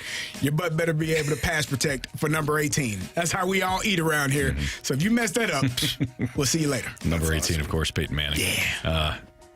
Jamie? Yeah, this was Mike Milbury when I was with the Islanders, and it just became comical because he came in one day and he just decided to go around the room and every guy, whether it was the way they play, the way they look, their haircut, their stick, like something, like every guy got it. Like Ole Jokinen, he says, man, imagine how good you'd be if you shed 15 pounds. Like, and then the next guy be like, I don't know how you have such a hot wife with that haircut. It was unbelievable. He went around everywhere. Just roasting everybody. I had just gotten there. So he kind of didn't know what to say to me because I hadn't screwed up enough yet. Yeah. Under his coaching. He gets to me, he goes, and you? Well, I don't really know what to expect from you yet. He goes, you look like a bit of a sideshow, so time will tell. I take that. That's fair. fine. Yeah.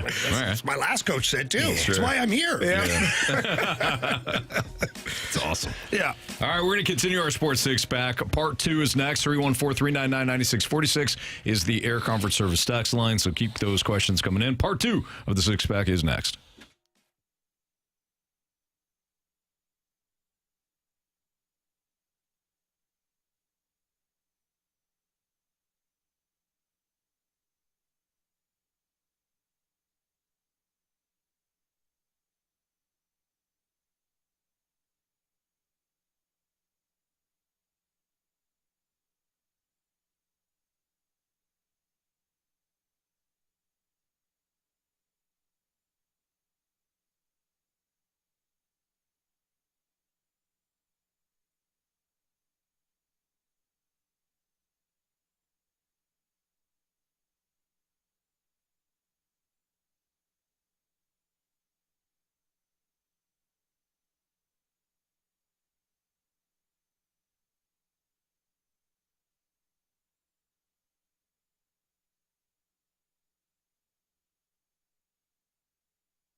It's time for the Fast Lane to answer your sports questions. I want to ask you a bunch of questions, and I want to have them answered immediately. Asking me all these weird questions. Answer the question. Answer the question. Answer me! The Sports Six-Pack is now.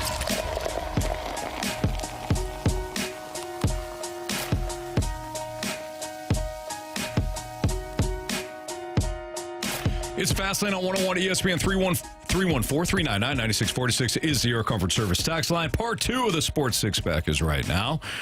Marshy, hit us with question 4. Question number 4.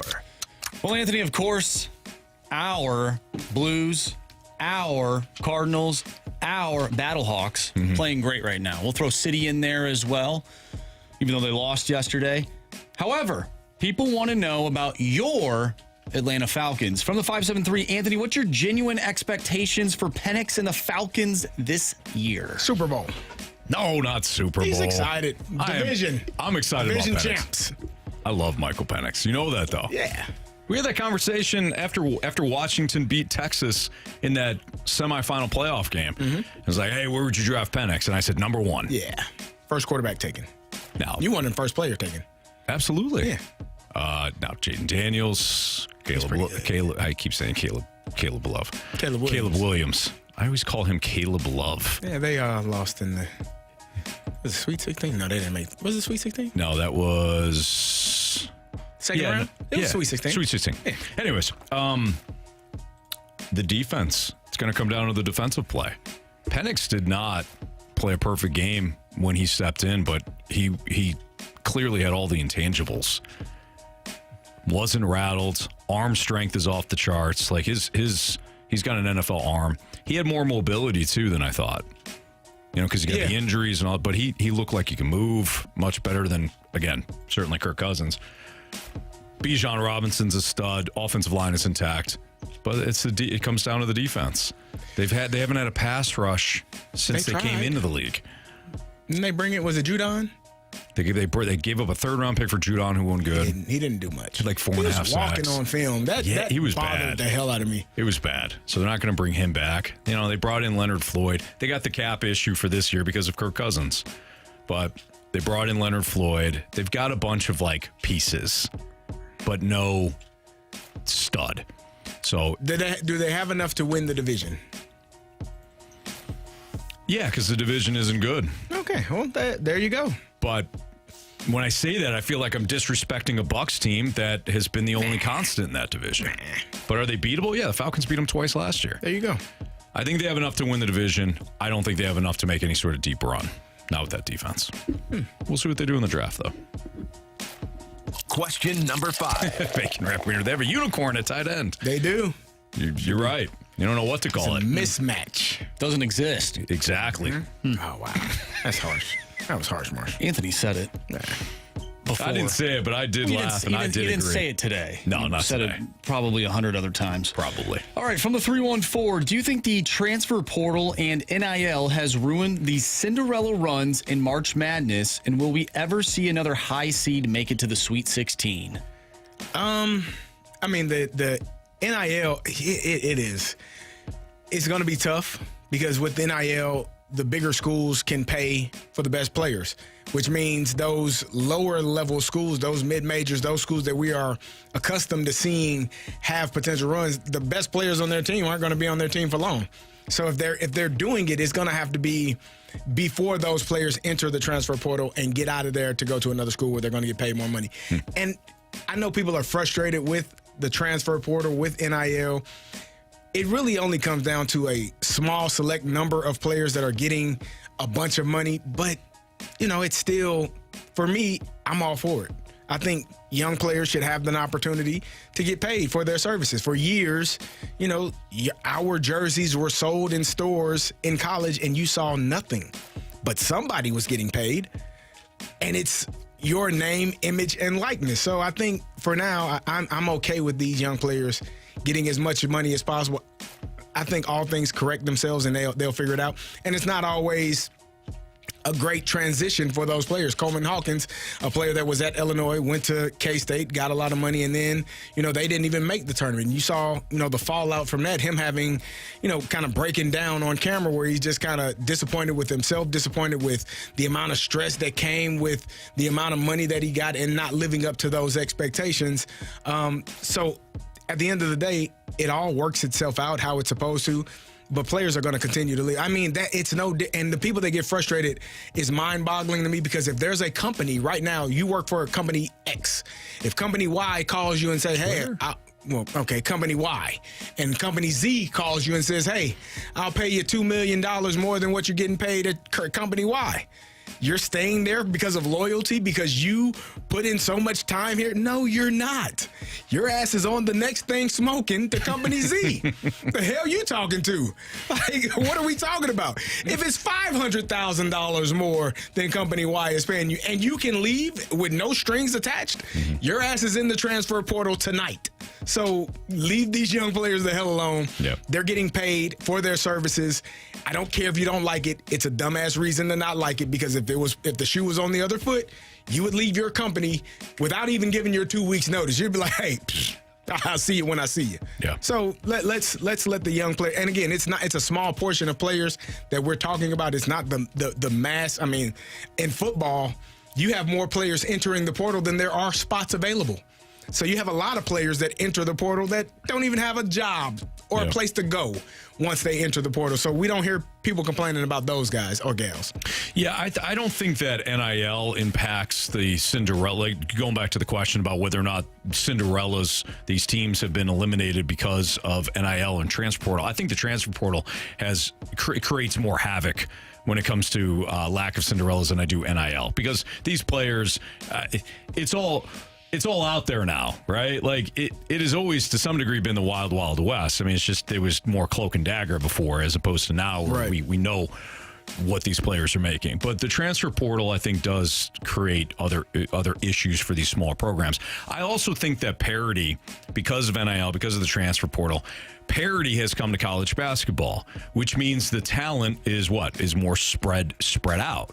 So if you're a Cinderella team, you're probably facing better teams, like legit better teams, not just based on their seeding, but legit better teams earlier in the tournament. Yeah. That's, I think, what we saw now. The SEC was loaded this year. Almost top to bottom, they're loaded. So I think it was a more difficult run this year because of parity. Right. I don't think that's necessarily going to be the case year in and year out. Everything is cyclical in sports. Everything is cyclical in life. And this is the first time since 2008 that you have all 4 number 1 seeds in the Final Four. Like it doesn't. It's an aberration. Yeah, it doesn't happen. Yeah. And it's only happened. This is only the second time in NCAA history. So tournament history. So it's not a huge deal for me. It's just something that happened this year. It's just a weird year. Yep. Question number 6. All right, from 314, which Cardinals player are you expecting the most consistency out of?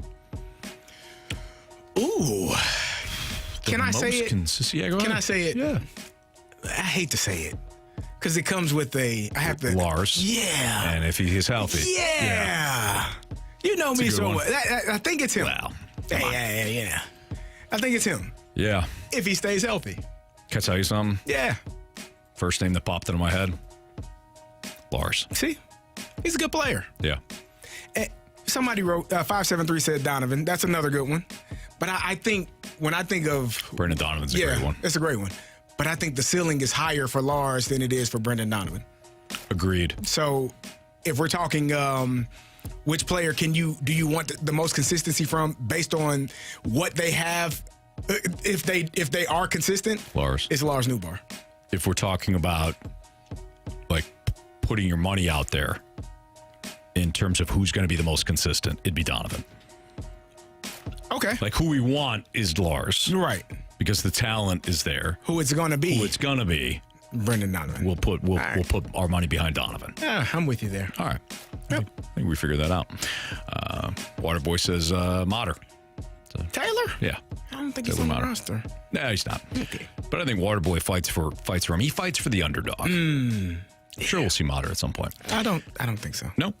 Okay. All right. Let's get to the Gauntlet next on 101 ESPN.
4 warriors, 4 categories, 1 challenger. Can you survive the gauntlet? Brought to you by Blue Note Roofing. Roofing, siding, and gutters. Visit BlueNoteRoofingSTL.com for a free inspection. 402, your time check is brought to you by Clarkson Jewelers, an officially licensed Rolex jeweler, with Andrew Marsh and Carey Davis. I'm Anthony Stalter. And after he beat Riz on Friday, who was filling in for us, Armin is back for round 2 of the Gauntlet. What's up, Armin? Hey, Anthony. How are you, sir? Doing great, man. Thank you. Did you have a good weekend? I did. How about you? Excellent. Yeah, it was good. Solid. Would you like to take on Andrew Marsh, Carey Davis, or me today in round 2? We got to toughen Carey up. He just got back from a long Hawaii vacation, so let me get Carey. I don't blame you on this one at all. Carey Davis. All right, Armin, good luck. Marsh, spin the wheel. Oh! No good luck. Back to Carey. Just spin that wheel. Okay. I love it. Just joking. Real quick, if I can give a quick shout-out to my 3-year-old daughter at home who's listening in on with her mom. Sure. Little Miss Adeline is going to be my good luck charm. So, Adeline, Daddy loves you. I love that. Adeline. I've got a Madeline, so somewhat close, I guess. Also have a 3-year-old. Shout out to your daughter. All right, Marsh. What do we get? Well, he said spin the wheel. I did. Armin, you had hockey on Friday against Riz, and today you will have hockey once again, except it's against Carey Davis. Let's do it. Okay, so 4 hockey-related questions to you, Armin. Same 4 hockey-related questions to our guy, Carey Davis. Thank you, Marsh. Each question is worth 2 points unless you ask for the options. If you ask for the options, those questions are worth 1 point. Are you ready? Let's go. All right, and hang with me here. This looks like a longer opening question. The Blues' win streak this season is one of the most historic in franchise history. Their longest win streak was in 2019. They recorded their franchise record 11th consecutive win that season against Toronto, when which Blue scored in overtime? Ooh. I have a gut feeling, but to play it safe, let's do the options. Ryan O'Reilly, Braden Shen, Vladimir Tarasenko. Ryan O'Reilly, final answer.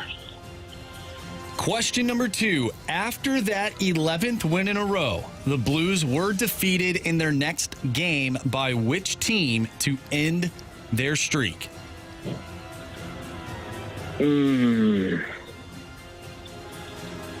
going to go with Anthony's favorite, San Jose Sharks. Oh, come on, final man. answer.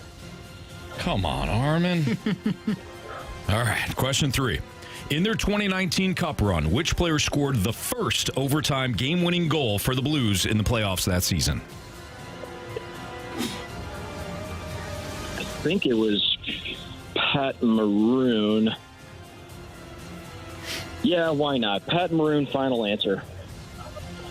Final question, Armin. In that year's playoffs, which Blue had the most goals against the Winnipeg Jets, scoring 4 goals against the Jets in that series?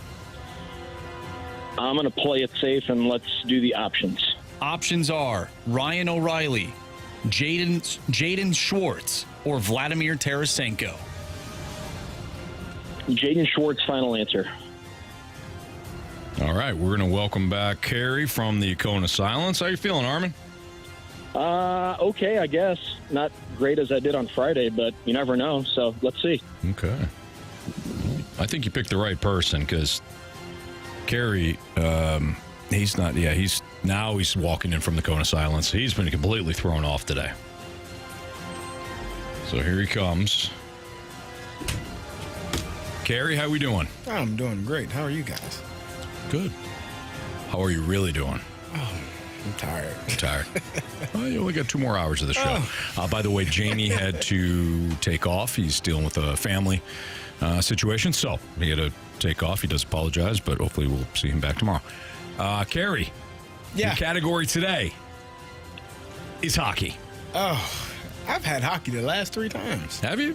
I have. How have you done? I've lost.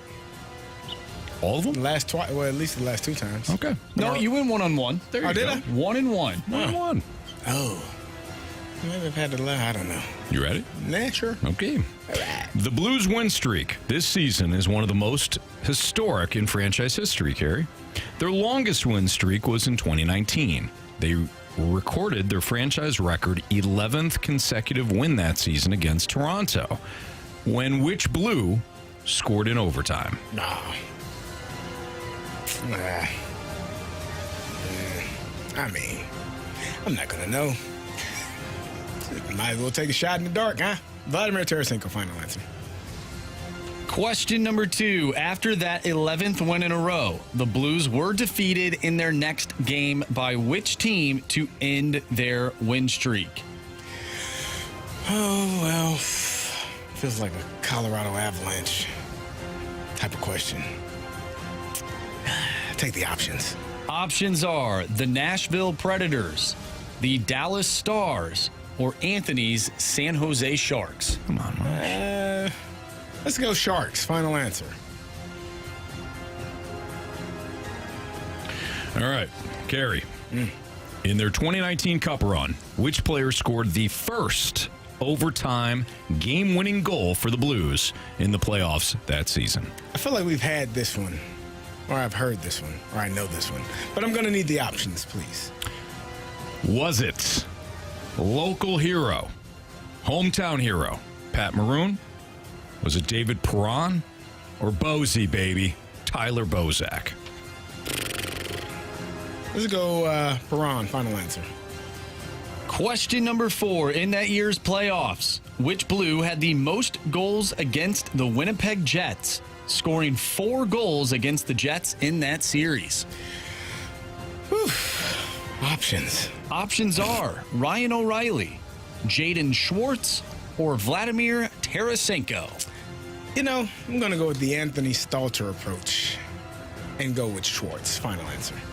Just doesn't feel like, those other 2 options are guys you would think. Let's go with him. Okay. Well, let's go over these. Armin in round 2, after defeating Riz in round 1, he chose Carey, fresh off the trip to Hawaii. That was a good choice. Carey's barely here. It was a good choice. Let's go over these. In that year's playoffs, which Blue, so we're starting off with this question 4, and in that year's playoffs, which Blue had the most goals against the Winnipeg Jets, scoring 4 goals against the Jets in that series? Armin, with the options, you said Jaden Schwartz. Carey, with the options, you said Jaden Schwartz. Marsh, correct answer is? Oh, and it is Jaden Schwartz. Nice job, guys. We got a 1-1 tie. Nice job, Carey. Good job, Armin. Excuse me. After that 11th win in a row, the Blues were defeated in their next game by which team to end their win streak? Carey, with the options, you took the San Jose Sharks. Your San Jose Sharks. Armin, without the options, took the San Jose Sharks. Correct answer is... It's the Dallas Stars. The Dallas Stars. So we still have a 1-1 tie between Armin and Carey Davis. Let's go to that first question.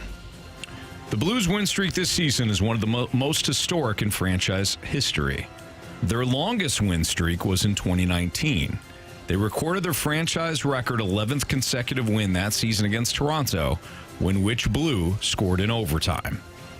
Armin, with the options, said Ryan O'Reilly. Carey, without the options, said Vladdy Tarasenko. Your options were Ryan O'Reilly, Braden Shen, and Vladimir Tarasenko. Correct answer is... It's Ryan O'Reilly. It's Ryan O'Reilly. Armin's got a 2-1 lead now over Carey. It comes down to this. In their 2019 Cup run, which player scored the first overtime game-winning goal for the Blues in the playoffs that season? Carey, with the options, chose David Perron. Armin, without the options, said Pat Maroon. If it's Pat Maroon, we got a blowout today. If it's David Perron, we've got a walk-off today. I don't like this. If it's Bozy, baby, Tyler Bozak, narrow victory for Armin. Armin. You have chosen wisely. Correct answer is... It is the hometown hero, baby, Pat Maroon. Pat Maroon, only 2 overtime goals that entire playoff run for the Blues. It was Game 7, of course, for Pat Maroon versus Dallas in that second-round series. And then it was Boom Boom Gunnarsson in Game 2 of the Stanley Cup Final against Boston. Armin, you're on to round 3. Nice job, man. I'm sure your daughter is fired up at home. Oh, yeah. She's jumping up, down, doing jumping jacks. And Carey, good, hard-fought match. I will talk to you guys tomorrow. Let's go Blues. All right. Nice job. Let's go Blues. I don't know. Good job, Armin. I don't know. I don't feel good. Thanks, fellas. Thank you. We'll see you, man. Take care. See ya. First day back. He's a really good dude. I understand why he's avoiding you. He might not have to play me. Oh, Since yeah. Riz. That's true. It's only 4. It's only 4. There's a chance that he might not take me on. If he goes the distance, he can avoid one of us. Go the distance. Go the distance. And Carey, go to the penalty box. Yeah. All right, so Carey's going to get set up in the penalty box, and we're going to discuss what Jimmy Snuggerud brings to the Blues lineup. That's next on 101 ESPN.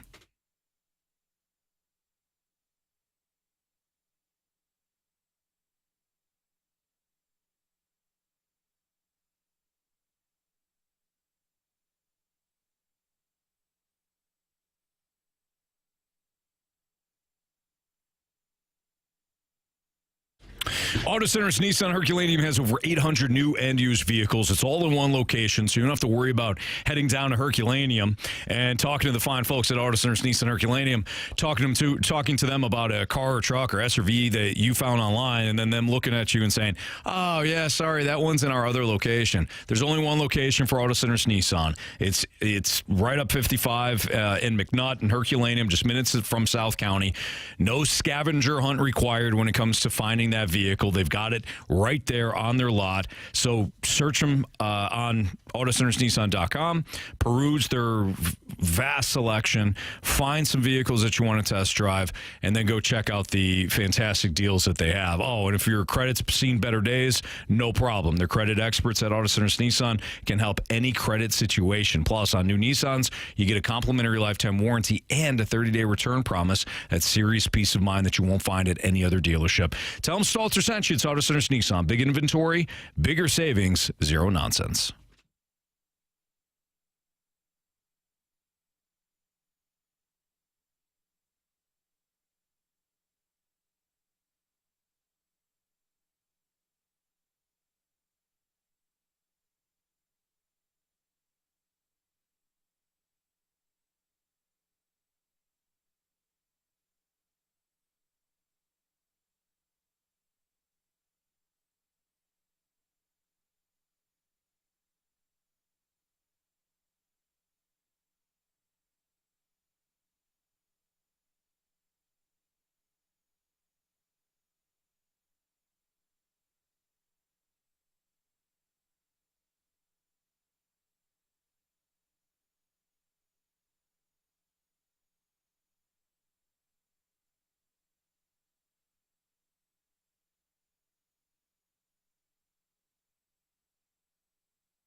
Fastlane on 101 ESPN. Earlier today, we were joined by our guy, Jeremy Rutherford from The Athletic. And one of the conversations that we had with him was about Jimmy Snuggerud, who practiced today with the Blues after signing a deal over the weekend. And actually, I was going to say he'll be in the lineup tomorrow. Actually, here's what JR said on whether or not Jimmy Snuggerud will be in the lineup. Yeah, he stepped on the ice today, guys, about 15 minutes before practice. First time as an official member of the St. Louis Blues. And what do we know about the potential of him playing Tuesday against Detroit? It looks pretty good. He was playing on the third line in practice with Oscar Sundqvist and Zach Bolduc. Meanwhile, they had another line that looked like the scratches with Texier, Matthew Joseph, those guys. And afterwards, Jim Montgomery said, we'll see. I'll sit down and talk with the coaching staff. But he was also on the power play unit, was Jimmy Snuggerud, so all indications point to him being in the lineup tomorrow night. JR also just texted me this nugget, too, and JR's got a piece coming out about Jimmy Snuggerud and really just kind of him joining the Blues at this time during the 9-game winning streak and everything that comes with that. Here's a fun nugget, though. They put him in the bumper position on the power play. He should be able to use his shot there. So, Marshy, you're out of the three of us, because Jamie had to take off early. Out of the three of us, you're the only one that played hockey. Carey's still waiting for his shot. Of course. Still waiting. And, I've got the clear camp to run. So can you explain, can you break down what it means to have Jimmy Snuggerud in the bumper position when it comes to that power play? Well, yeah, I just think that's a free-floating spot for a player with a great shot. And one player that we've seen be in that spot is Zach Bolduc. A couple games ago, he posted up right in that bumper spot, tic-tac-toe, boom, sitting there right in the slot, high danger scoring chance, and he rips one home. And he's done that a few times. So this is an interesting spot to put him in. I think a lot of Blues fans probably would have thought that he'd be on the outside waiting for like that one-timer from the circles. Or the Ovechkin. The Ovechkin, right? He's got a heck of a shot. So either way, getting him on the power play, I'm excited to see what that looks like because there's a lot of different players on this power play that have excellent shots. So putting him in that bumper spot, I think it's an easy spot for him to sort of, just find his game, right? Like we saw Dvorsky get power play time in his first game. And I think, if you get an early power play, it allows that player to show off their skill and all of a sudden get more comfortable within the game pretty early. So I like it. I like it a lot. And like you said the other day, he'll probably get a cup of coffee. All signs are pointing towards he will play tomorrow. But what that looks like after tomorrow, who knows? We don't know. Because we saw what happened with Dvorsky. Mm-hmm. Bacon Wrap Wiener said, so Snuggie is Ovi, per Anthony. No. That's what I heard. I heard it too. Did I say that? I think you did. Mm-hmm. I'll write it down. Essentially. Mm-hmm. Here's Jeremy Rutherford. This is a question that Jamie asked JR about whether or not, the players that are currently on this team that have been battling and now in the midst of this 9-game winning streak, if they're upset and whether or not it disrupts chemistry. Here's what JR said. That's obviously a possibility. They're not going to come out and say it in the interviews that we do with them. But I did ask Jim Montgomery that question. I actually have my story up. It'll be posted here at The Athletic in just a bit. And I said, hey, Jim, do you worry about that? Do you worry about, the chemistry that you've built and moving a guy in like Snuggerud into the lineup and taking guys out, what that could do? And he said that as a coach, you never stop worrying about all those possibilities. But in the end, I think if you communicate it to everybody that's involved, especially your leaders, and they understand that when we bring in a new player, it's an opportunity for us to get better. In the end, we all want to put the best players on the ice and the best team possible. So he'll sit down with the staff, he said, and make that decision. And maybe just because Snuggerud gets in tomorrow night, maybe he doesn't play the next couple games after that. We'll see. But I think that Jim Montgomery did admit kind of a delicate issue. I also followed up by talking to Braden Shen about that topic, and he said the last thing they're worried about is Jimmy Snuggerud coming in and disrupting things. Good kid, good teammate. And they said they're just going to help him along. Speaking of JR and speaking of Braden Shen, and Carey, I got a question for you as a former athlete in this role and building off of what JR said and what Jamie asked. But JR sent me this snugget. Oh, like that. Like the snugget. It's all splashback deuce. Yeah. Copyright splashback deuce. He said it's a snugget. This snugget from JR. Braden Shen gave Snuggerud a ride to practice today. They have the same agent, Ben Hankinson. Shen told Snuggerud just to come in and work your butt off. So here's your question, CD. You have been on a championship team. When it comes to late in the year, when you guys, and I don't know if you had an exact situation like this or, it's another time that you have had this situation. You're on a veteran team, a team that finally found its footing and is playing well, and now you got a young player that is stepping into the lineup for whatever reason. Does it depend on what time of year it is, or what time of year, or what moment it is when it comes to the where you are in the season, and if you're on the verge of a playoff win, or the playoffs period, that whoever can help and when they can help, it doesn't matter, or does it depend on the young player and his attitude? So it made me think. I think it depends. It's difficult because it's much different in hockey or in baseball where you have call-ups and guys can come in and they're rookies and they get an opportunity to play maybe on a team that's already having success. In the NFL, we don't have call-ups. Now, maybe somebody returns from an injury or, like I would say myself, I was an undrafted rookie on the Atlanta Falcons on practice squad, and I didn't play my first game until the playoffs. So for me, it was but I wasn't, we had a bunch of fullbacks get hurt. And so I was the guy that got the opportunity to now be dressed and playing in those games, but it was mostly special teams. But there was still a level of expectation, a level of pressure on me to perform extremely well because that was, my first game, I got the game ball for special teams because the expectation, this is what we expect, this is what we need from you. I don't think that there's there shouldn't be a drop-off, a level of play dropping off because the new guy is coming in. The expectation is you're still there. And for me, it's different than Jimmy Snuggerud, who's a first-round draft pick. The expectation is much higher. Sure. Right? So same thing with Dalibor Dvorsky. The expectation is much higher when you get that opportunity. As a player that is a veteran, that is losing that opportunity, you kind of know what it is, man. Yeah. It's professional sports. You're taught from the moment you get the job, there are hundreds of people that want your job.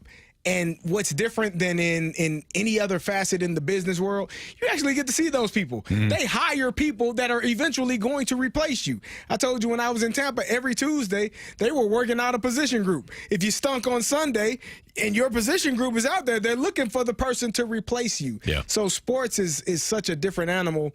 And so I'm sure Matthew Joseph is a little bit frustrated if he's not in the lineup tomorrow because he's played his butt off.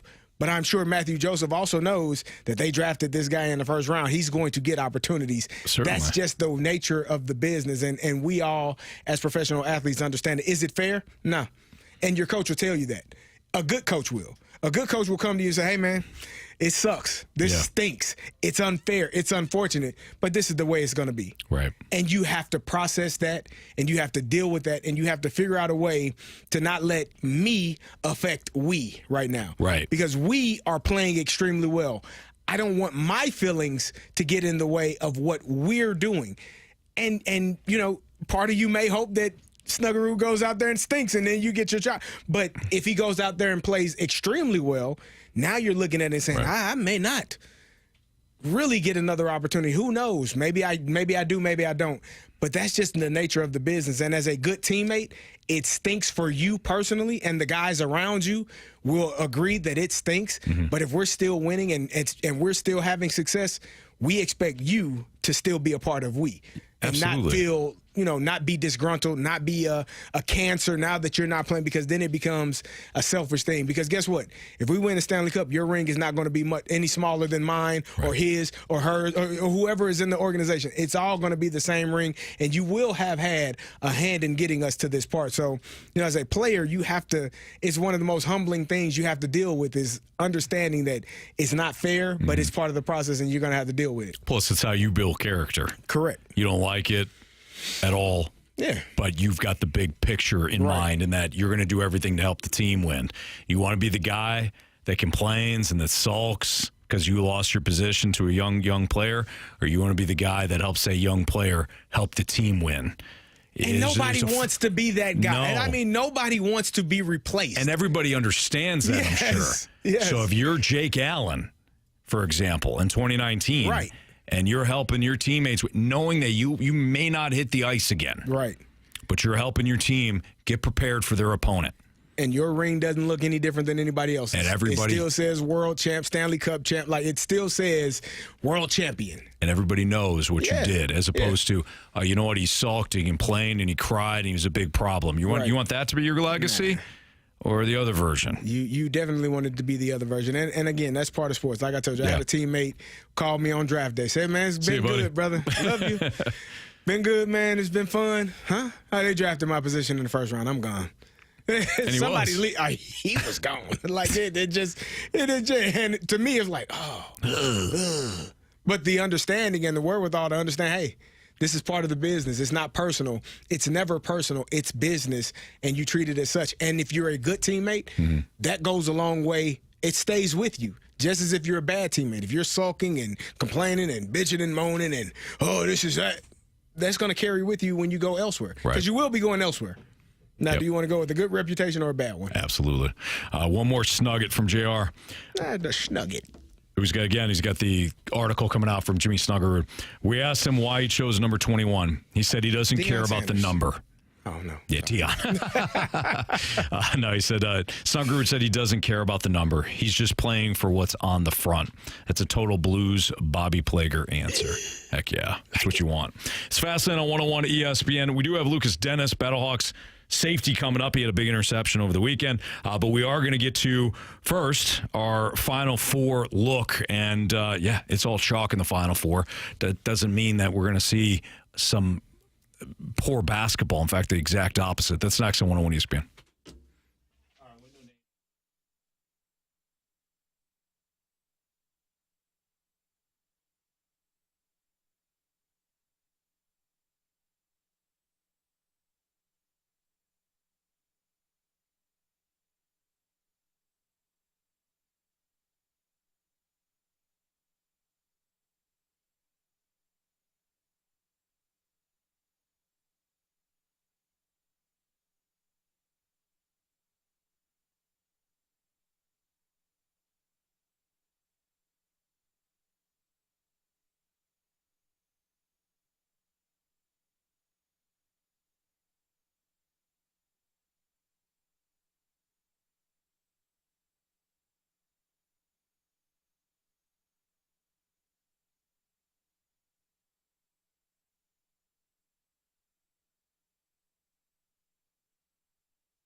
Hey, it's Carey Davis, and if you are in need of new windows for the look of your home or to keep that cold air or hot air out, you need to look into Window Nation. They are built to protect your home with top quality insulation and seals. Their windows frequently outperform and outlast the ones from the expensive guys, and you can save money every month on heating and cooling all year long. All you need to do is go to windownation.com or call them at 866-90-NATION. Window Nation values your satisfaction in their quality, service, and affordability. And right now, you get 2 windows free with every 2 you buy. You can get 0 interest and 0 payments for 2 years and pay nothing until 2027. And those windows, like I said, are beautiful, and they can be installed in 1 day. So don't wait. Hurry. The offer ends soon.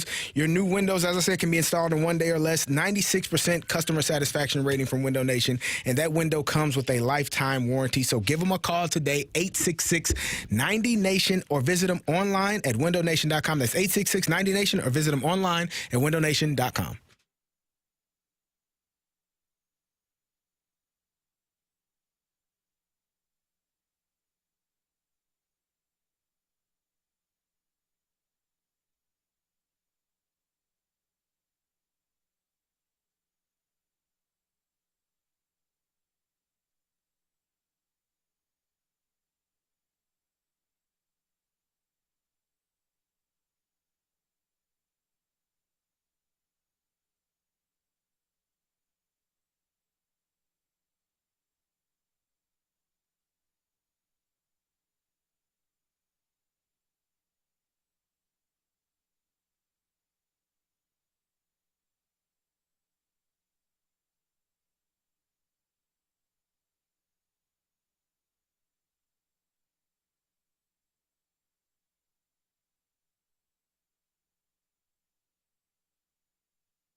101 ESPN Sports Center. I'm Andrew Marsh. It's time for a Sports Center update driven by Johnny Londoff Chevrolet and Johnny Londoff Autoplex. A big weekend for the Blues and the Cardinals. The Cardinals sweep the Twins, and they'll take on the L.A. Angels tonight, looking to start off 4-0. First pitch is at 6:45. Miles Michaelis on the mound, going up against Tyler Anderson. The Blues defeated the Colorado Avalanche on Saturday, 2-1. They have now won 9 games in a row, and they'll look to make it 10 tomorrow night against the Detroit Red Wings. Pregame starts at 6 o'clock. Puck drop is at 7. The Final Four is set, and it is all chalk, baby. We're going to discuss it next right here in the Fast Lane. I'm Andrew Marsh, and this Sports Center update is driven by Johnny Londoff Chevrolet and Johnny Londoff Autoplex. See them at londoff.com. Chevy, together we drive. Are you kidding me?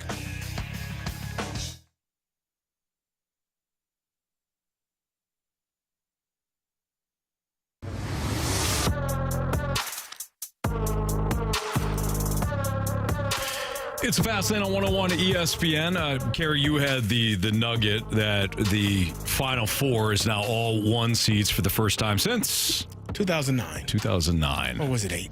Might have been 8. Either way. It's 2000. It's been a while. It's Fast Lane on 101 ESPN. Don't forget, we do have Lukas Denis of the Battlehawks joining us in about 10 minutes. But a little Final Four. I understand that this Final Four, this tournament has lacked for storylines. I get it. There has been no Sister Jean, Loyola Chicago. Why did you have to go there? What? Anthony. That was a You're storyline. a Chicago guy. Yeah, I know it was a storyline. It was a great storyline. No, they beat. Come on, man. They beat Illinois. Come on. It was a great story. Norfolk State, But they didn't go far. They beat the number 2 seed. Okay, well, anyways. That was uncalled for on my hurt people. Thank you. That was uncalled for on my sorry, Mizzou fans. I apologize. That was wrong. Awareness. Hurt people. He hurt me, then I hurt y'all. I'm sorry. You could have just looked at me and said, when was the last time Central Michigan made the tournament? Yeah. And I would have said 2004. Yeah. My apologies. Anyways. Chris Gaiman's right. Shout out to Chris Gaiman. This tournament has lacked storylines because of no Cinderellas. But man, we've seen some really good basketball. Not every game has been a buzzer beater. Not every game has been sensational. The Duke Alabama game fell so flat. I mean, I was so fired up to watch that game, and Duke just ran away with it, especially coming off of the Texas Tech Florida finish. You thought, okay, this is just going to carry over, and it didn't. But we still had Florida and Texas Tech. We still have had Texas Tech's big comeback against Arkansas. The basketball has been really good this tournament, and I think that we're set up great for this Final Four. Florida, Auburn. 2 SEC teams, the 2 best SEC teams meet. And then you've got Houston and Duke, kind of a clash in styles. And I wonder if Houston can muck it up enough with Duke to slow them down, because nobody has done so. Duke looks like a juggernaut. They got the best player in the country. Cooper Flag. And they got bigs. They got pretty much everything. They got, I think it's Kneppel, the kid that does everything, the dirty work kid. Just, he not going to show up and be a star in most people, but he's working. I'm working here. He is working his butt off. Tyrese Proctor. They have a team, and to hold that Alabama team, as you said, in the manner in which they did, it was a delight to see, because they did it on both ends, on the offensive end and the defensive end. I think Duke, for me, is the team that goes on. Now, Auburn, the player, the Brom kid, got hurt. Oh man, it was a bad looking injury, but he came back into the game and hit a 3. But that didn't look good for his knee, ankle, or his elbow. And sometimes that just gets tighter over time. Like, you have enough adrenaline when you're in the moment to go back and kind of get back into the game. But I don't know if he's going to be able – I don't know how he's going to feel, because he looked like he hyperextended both his knee and his elbow. The knee didn't look as nearly as bad as the elbow did, because he was able to come back and play a little bit. But that's going to be interesting to see how well he is, if he's able to go and play at a top level as he has all tournament long. It may cost them. It may. Florida is so versatile. They're so dynamic. That their guard play is excellent. They've got just explosiveness, and they really, I mean, UConn had them dead to rights, Texas Tech had them dead to rights, and Florida figured out a way to win in the end, and they did so almost in a fashion of like, oh, now we can play. Like, we're here. We've been playing. We've been playing with our food for a half. A half plus, and they know how to turn it on in the end. But I wonder if that injury to Auburn's top player Braum is going to be the thing that holds them back. On top of Florida just being excellent. Well, and Florida has already played them once and they beat them, right, in Auburn. Like, they beat them at their home court. So there's a level of confidence when and there's a flip side to that. You have a level of confidence because you've played them already, but as a Florida team, you also may let down a little bit if Braum is injured, or you look at him and say, one of their best players is out or injured and not able to be at the level that he is. They may take the foot off the gas a little bit, so it may give Auburn an opportunity. But, both sides have an opportunity here. I mean, I was listening to the guys, Chuck and Kenny and all those guys, talking about the Final Four and how ecstatic it is because it's so much energy in the building. You got 4 teams that honestly think they can be national champions in a couple of days. I'm excited. I know people are frustrated because there is not the storyline as there has been. There's no St. Peter's. There's no Florida Gulf Coast from years ago. Davidson. But to me, you got the 4 best teams, obviously, in the Final Four, and hopefully we'll see who comes out on top. Gator chimes in. He goes, I've almost had 2 heart attacks in the past 2 weeks watching Florida play at Anthony Stalter. Yeah, Gator, I've got Florida beating Duke in the final, so I'm right there with you. And Florida's 2-1 this season against Auburn. Auburn beat them at home earlier this season, so they're 2-1 against them. All right, it's Fastlane on 101 ESPN. We are going to talk to Lukas Denis of the Battlehawks. Interception over the weekend, or interception in that game against Houston on Friday, and he was playing on the Falcons practice squad last year. Had an opportunity to return to the Battlehawks, and he returned because he wants to put on good tape, and he loved the environment with the Battlehawks, and they're off to a great start. We'll talk to Lukas Denis next on 101 ESPN.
Caw-caw!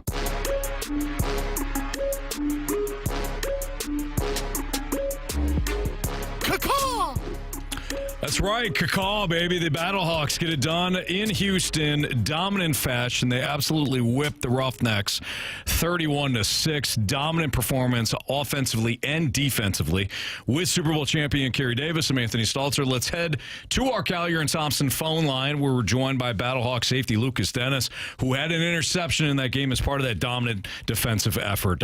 Lukas, we appreciate you joining us. Congratulations on the win. That was impressive. Thank you so much. Glad to be here. Lukas, I got to ask you too. How ticked? I know you guys play with pride. How ticked off were you that the defense gave up the shutout so late? You guys had to be just chomping at the bit to get the shutout. We absolutely were. There was some minor mistakes that we can come back to the drawing board and fix. We actually just hit the drawing board just now and fixed that. So it won't happen moving forward. But we definitely wanted that shutout. Well, Lukas, overall though, sensational. If you had to point to one thing that your defense did against the Roughnecks that completely befuddled them, what was that one thing? I would say intensity. I think we came out really strong, played fast and physical, and we stuck to the keys and stuck to the game plan, and I think that kind of overwhelmed them. Now, Lukas, I was reading an article. You're talking about just being excited to have an opportunity to play.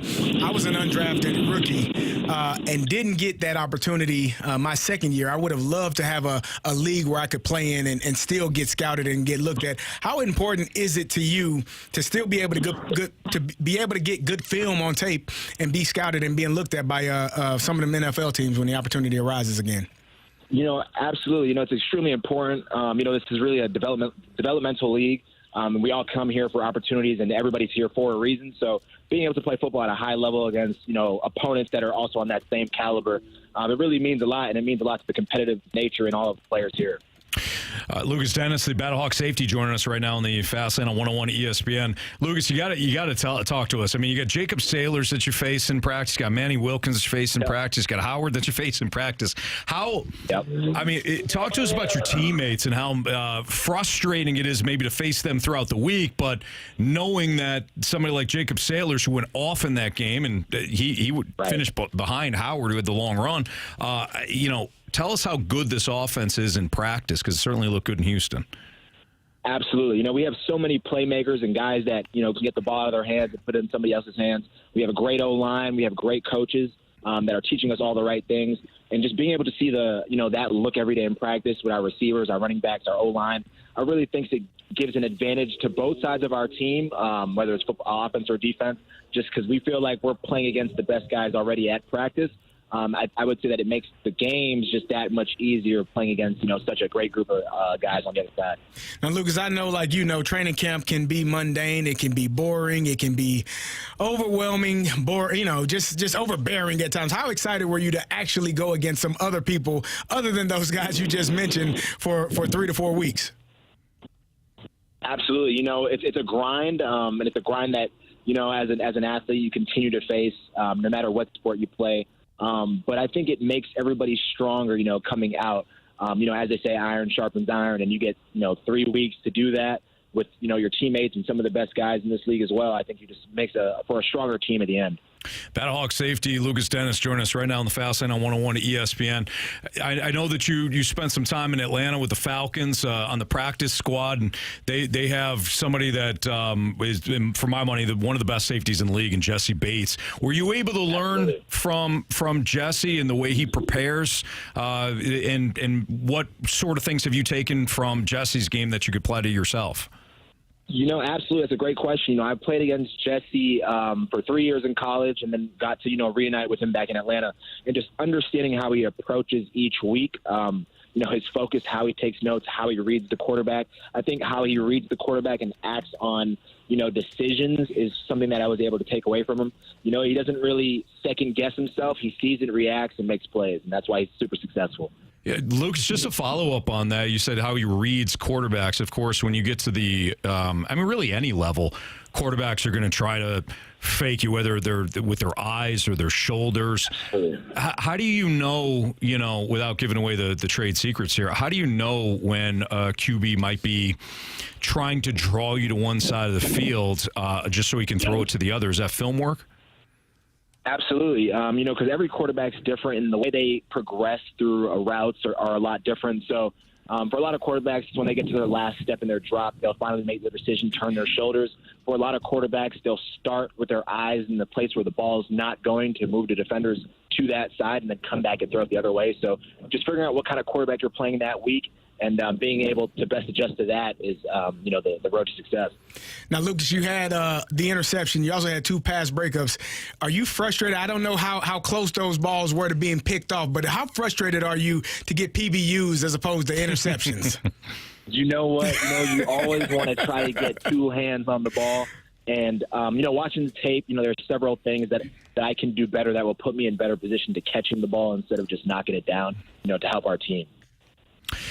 Lucas, moving forward here, you guys got your home opener coming up, and I think it's always customary for us to ask Battlehawks players what the environment is like. I mean, we see it as fans and the media, but for you guys, you get a chance to play in other locations such as Houston. Tell us what it's like to play in St. Louis and then go on the road elsewhere. What's the difference in the environment? There's really no comparison to playing in the Dome to playing anywhere else. Just the vibe, the energy is extremely high. Every play just feels so surreal. It's almost like you're in a movie when you're playing in the Dome. And then, you go elsewhere and, the fans there's less fans, less energy, but then you really just got to lock into the actual game. And it's almost as if it's practice just because of how locked into the game you are and you're not really seeing any fans. But, regardless, we're still locked in. I would say both in the same amount. I would just say playing at home just brings so much more energy. Now, Lucas, you went to Boston College. You grew up in Massachusetts. Was Boston College a school that you looked at as a young player and kind of had the plan to go there your entire time growing up? That's a great question. In the beginning, it wasn't. I just like any other young kid, you're shooting, extremely high. But fortunately, I was able to, get a scholarship to go to Boston College, which turned out to be a great academic school and set me in the right path for, playing football professionally in the ACC. So I would say at first it wasn't, the main focus, but it became the main focus as soon as I got there. The reason I asked, there was a safety there. I think his last year was 2010. His name was Wesley Davis. He was my cousin. He was a team captain. Yeah, okay. Yeah, so I was hoping you had watched him play a little bit. He was a big kid, just come downhill and hit folks. Absolutely. I'm definitely sure. We had a lot of I'm sorry, I'm going to right in the middle of the sidewalk. That's all right. We had a lot of alumni that were able to come through, and we got to watch a lot of their tape and speak to them. I'm sure I've definitely watched some of his tape at some point in my 4 years at least. Lucas, before we let you go, appreciate your time. We got to find out about the young Lukas Denis. So, did you play? Did you only play football? What other sports were you interested in? And was football your best sport, or just one you fell in love with and you stuck with? You know what? So, growing up, football was always the main focus. It was the only sport that I actually ever considered. I had tried basketball once in high school. My football coach was my basketball coach, and he wanted me to play for the defensive aspect of the game. But, after realizing I'm probably not really scoring on offense or really bringing much to the offense, he figured we'll just save you for football. So that's kind of how that went for me. Excellent. Well, Lucas, we appreciate it. Thanks for the time. Great win on Friday, and we can't wait to see you guys play in the Battle Dome this upcoming weekend. Thank you so much. We're looking so forward to coming to St. Louis. Cause law. Yeah, there you go. Pleasure's ours. Thanks, Lucas. We'll see you. Absolutely. Sounds good. All right. Lukas Denis, the Battlehawks Safety here on 101 ESPN. It's so funny. You could tell, and Gator had mentioned this in the steak bed, you could tell he's a Boston College kid. He is so well-spoken. And awesome. He reminded me of my cousin. That's why I mentioned that. Yeah, my little cousin was the starting safety at Boston College and team captain, and he just hearing him speak reminds me a lot of him. Yeah. Makes sense. Those Boston College kids, smart, well-spoken, just good people. Mm-hmm. All right, it's Fast on 101 ESPN. Carey Davis, Andrew Marsh, Anthony Stalter. Guy Jamie had a family situation. He had to leave the show a little early, but hopefully we'll see him back here tomorrow. We have several of your mic drops. We asked whether or not you are, just your overall feeling about the Cardinals from this past weekend, the things you liked, whether or not you're completely hopping on board, or if you're like Carey and you're going to continue to be a Dodger fan. You like championships? I don't like your championships. Right. I like your Steelers one much better than the other one. All right, we'll take your mic drops. We'll listen to you next on 101 ESPN.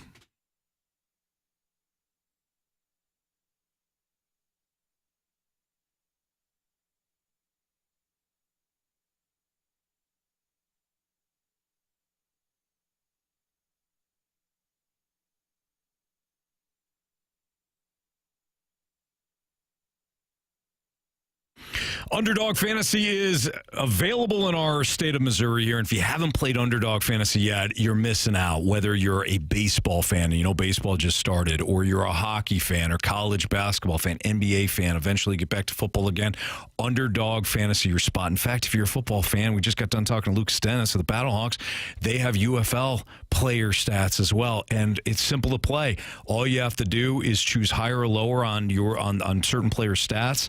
You could choose, if you're talking about baseball, strikeouts, home runs, hits. If you're talking about hockey, goals, assists. You get the idea. Just choose higher or lower. You can play for as low as $1, win up to $1,000 just by your baseball knowledge, your hockey knowledge. One thing I love about Underdog is you can combine your sports. So you can choose a Cardinals player tonight as part of your picks, and then a Blues player maybe tomorrow night, or a college basketball player this weekend in the Final Four. It's up to you.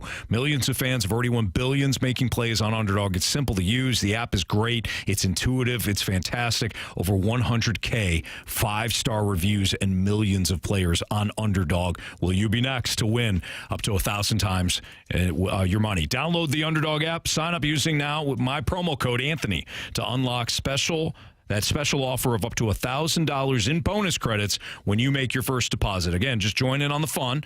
Use my promo code Anthony after you sign up.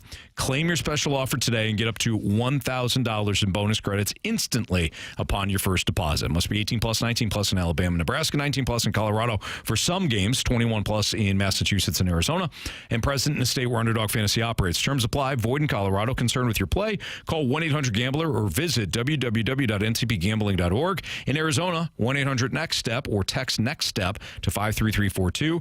In New York, call the 24/7 HOPE line at 1-877-8-HOPE-NY or text HOPE-NY.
Where's your coach? The couch.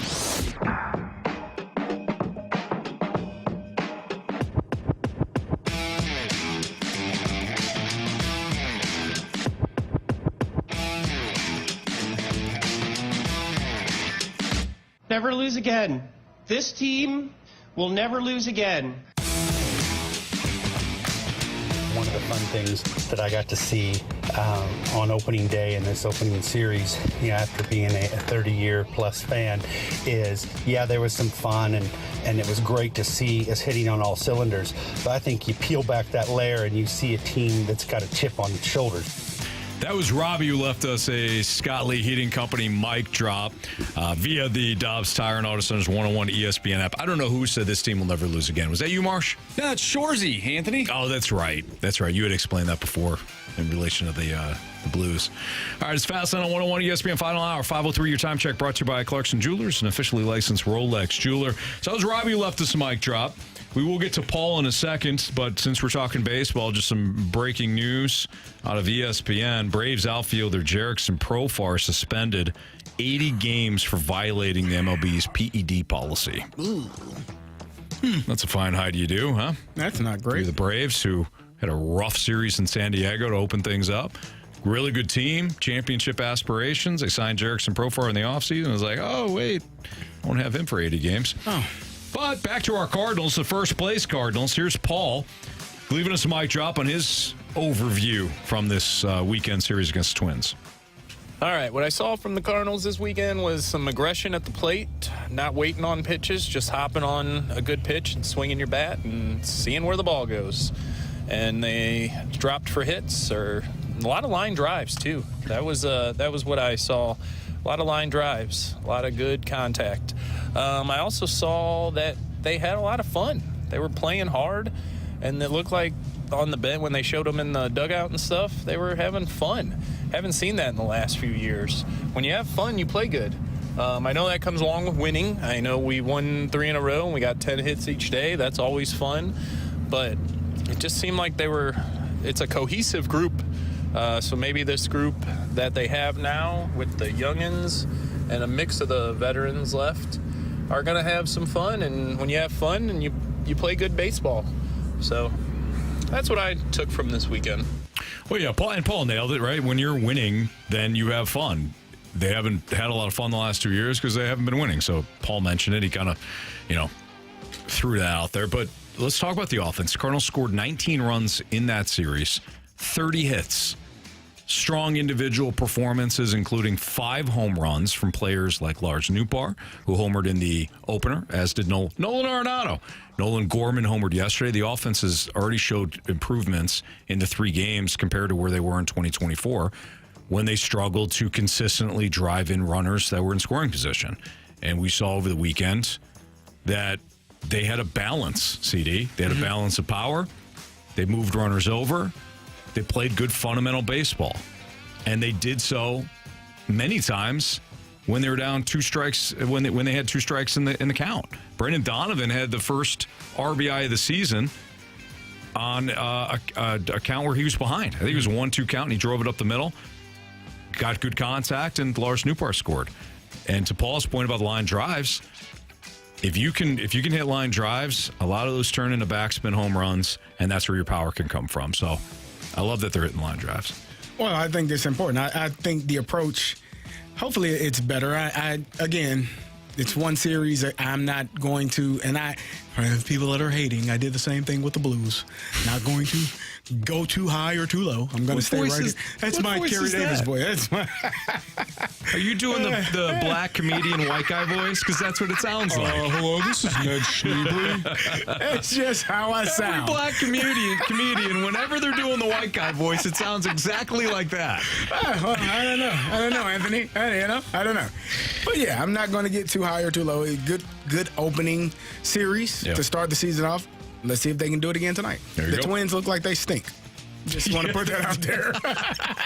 They got shellacked by the White Sox 9-11, by the way. 2 hits. 2 hits. Yeah. It's a good lineup. Not showing it, though. Yeah. Let's hear from the one and only Janet. let's not just dance around the subject.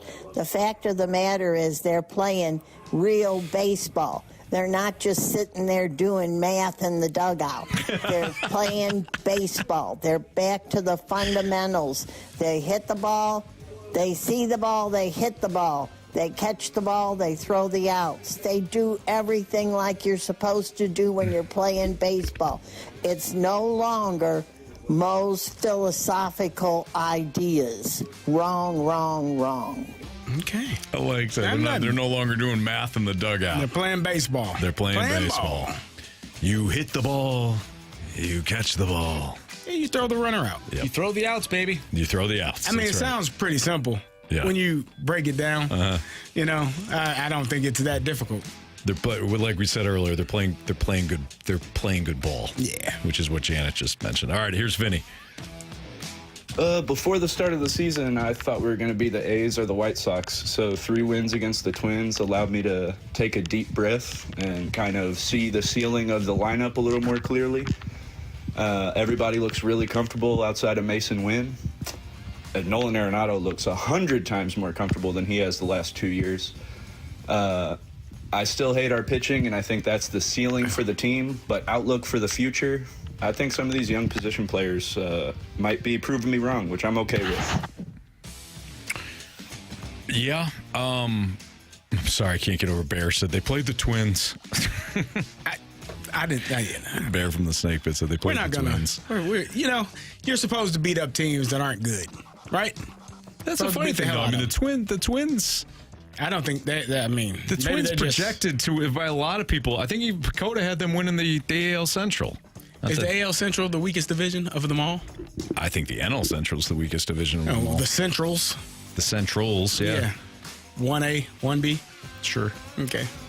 I mean, Cleveland, Kansas City, and Detroit, and Minnesota for that matter, I think are better top to bottom 1 to 4 than what the NL Central has. Well, we got the Cardinals in the NL Central, damn it. You watch your mouth, Anthony. Brewers are 0-4. They got a minus 32 run differential to start the year. It's early. Of course, the Yankees were using those illegal torpedo bats. So they're not illegal. Nobody said they couldn't do it. And you don't ask. You don't. All Major League Baseball has to do is just say, "Hey, it's approved for everybody. Yeah. Go ahead and use those bats." It is approved for everybody. Right. That's what I mean. Let's just encourage everybody. Hey, go ahead, use them too. You want to complain? Because when these bad offensive teams start using them and they realize that they stink too, they'll just understand what the Brewers are saying is like that. It's not the Magic, it's the magician. The Yankees have Aaron Judge. Yeah, he can hit the ball a long way. Yeah. He's surrounded by hitters that can hit the ball a long way. Let's hear from Lisa next. Hey, guys. We drove a run in from third with less than 2 outs. They had amazing defense. Victor Scott, amazing defense. They had big moments with home runs, but they were smart enough to know that there's more to the game than grab, grunt, and swing. And we saw solid pitching. And I don't want to flick Marmol in the head. So I would say it was a pretty damn good weekend. There you go. Yeah. I'm reserved. But to those people that think you can't criticize your team, come on. You raise kids. You have to sometimes have tough love. So anyway, I hope it keeps going. It's been really nice this weekend. All right. Have a great night, everybody. You too, Lisa. You too. I think that's all people want, to be happy when they're done watching a game, not feel like they were cheated out of their time or money. Yeah. Because you're spending time or you're spending money. Yep. And I can't get my damn time back. I can find some more money. I can't get my time back. So if you waste my time, I'll kill you. I wouldn't. The Italian came out there. My bad. Feels a little bit too far. Wow. I'll just stop dealing with you. I don't think you got to kill him. I don't. It's okay. Is it bad that came out that naturally? Yeah. Hey, you are who you are. I shouldn't be saying it's this. Not surprising. Not at all. That's maybe the concerning thing. Yeah. The concerning thing is his renditions to some of our songs around here. Oh, you like that? You missed those in Hawaii. Oh, Anthony had a great one last week. I did. What was that song? I can't remember. Oh, man. That's one of my favorite things during breaks. For those that don't know, I like to take songs that we hear during commercial breaks and turn them, use different lyrics. Yeah. A lot of them are dark. Very. Yeah, the lineup construction, though, for the Cardinals, there's no easy transition. I'll just go right back to the Cardinals. I thought Marmal's lineup constructions were pretty good. Now, they all worked, so it's easy to say, but... Does it help that it's the same lineup minus the last day? Yeah. You think that matters? Yes. And then the top 4 or 5 guys were the same in all games? Does that matter? I think it does, Carey. Okay, I'm just wondering. High on base hitters at the top, guys that can hit the ball out of the yard. You know, had some power hitters in the middle, some speed at the bottom, and Scott and Wynn. Not that Wynn did anything, but well, no, not yet. It's a good recipe. Do you eventually? And I don't. We don't want to tinker with things just yet. Mm-hmm. But if Victor Scott can get on base and can steal bases at the rate that he can, do you move him up? Yeah, at some point. Sure. You gave me no pushback on that. Thank you. Well, I mean, no, I'm glad. I don't think you have to do it now. But no, I said eventually. Yeah, not now. Yeah. You let Lars be Juan Soto Jr. So everything's working. So let's just. And Victor Scott himself said it's going to continue this way all season. That's what he said. So I don't think you have to do anything. Okay. All right. Just back off. Sorry. I apologize. Tanisha goes, damn, Stalter. No, I know, right? Hey. DLW1904 said need to hear AS's versions. You can't hear those. No. Yeah, I can't. Yeah, we want FCC approval. You want us to keep our jobs. I'll get fired. Yeah. Of all the things I've said, I'll get fired. Hey, we're going to do this Coaching from the Couch series. We're going to try to do this after every Cardinals game. So if you want to leave us a mic drop, just kind of, here's my Coaching from the Couch. Opportunity for you to coach or manage the Cardinals from your couch. We'll do this after every Cardinals game. And I think it's a lot of fun to see we'll hear from the fans and we'll go through the ups and downs with them. Just every game. It's fun now. It's fun now. We'll see when they hit a rough patch, and then eventually they'll find their hot streak again and win the NL Central. I'm with it. I'm all for it. This team may never lose. It's fun to watch. Good. Have the Blues, speaking of another team that will never lose, have the Blues turn the corner defensively. That's next on 101 ESPN.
My guy Stewie's on the line right now, and Stewie, one of the favorite things that I like to do is self-diagnose. When I go online and I got some ailment going on, I just search it on the internet, and I'm good, right?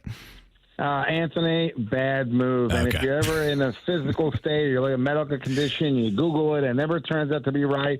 The same thing was with mortgages. It's complicated. It's not that simple. A lot of people say, hey, you know what? I got a great rate on my mortgage. I called my guy. He says I can't get any better, so I'm not refinancing. We had one of those ESPN listeners who called us finally, and he said, you know what? My guy says it doesn't pay to refinance. And I looked at him and I said, you know what? Your income is $70,000 a year. Your wife is $100,000 a year. If you combine it, which everybody thinks the more money you make, the better, wrong in the industry. But I can get you approved just with your wife's income. And because her income is below a certain level, we can give you 0.5% better on the rate. Close them, refinance them, free with the bagel loan, and he saved that money. So you got to not self-diagnose. Pick up the phone and allow us the opportunity to show you the ways that we can navigate through this mess and get you the better deal. That's exactly right. I, of course, was joking. If you got any medical problems or if you are in a bad situation when it comes to your finances, you want to debt consolidate, you're looking for a loan, you don't know if, you can qualify for your dream home. Let the experts handle it. Don't be self-diagnosing. Call my guy, Stewie, 314-324-4440. Again, 314-324-4440. Let him handle it. Just text him or call him. It's his personal cell phone number. He'll give you that old-school customer service feel, and he's the expert. Let him handle it. You can Google the bagel loan, too, if you missed that number. Thanks, Stewie. Go Blues, go Cards. NMLS number 226715.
It's Fastlane on 101 ESPN. Have the Blues turned the corner defensively? I would say so. And I wouldn't even say just defensively. I would just say the puck prevention has been outstanding for the Blues. I mean, we can talk about the offense and the different, the balanced scoring. I mean, against Montreal, for example, they had 6 different goal scorers in that game.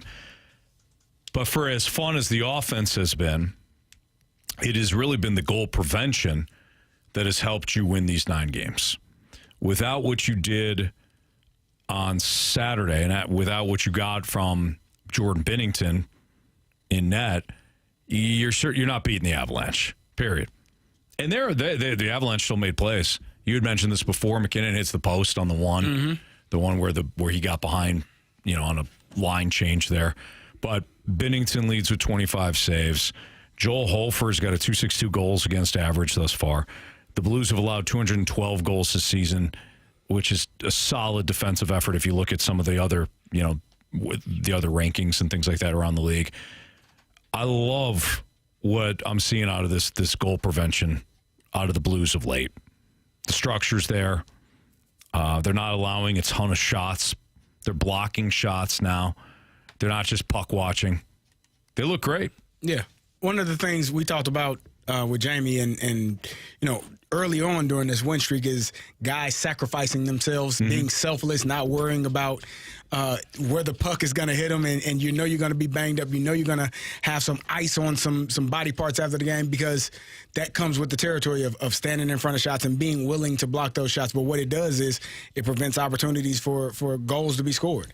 You don't get shots on net, it's hard for a team to score. I looked at the numbers. 1.4 goals allowed during this 9-game win streak. I think that's pretty good. Yeah. If you can keep them below 2 goals, I mean, come on, you got a chance. Yep. And they have been doing that. They've been doing an outstanding job of on the defensive end. And I think this is one thing that Jim Montgomery probably really wanted this team to understand is turning defense into offense, right? You're getting sticks on pucks.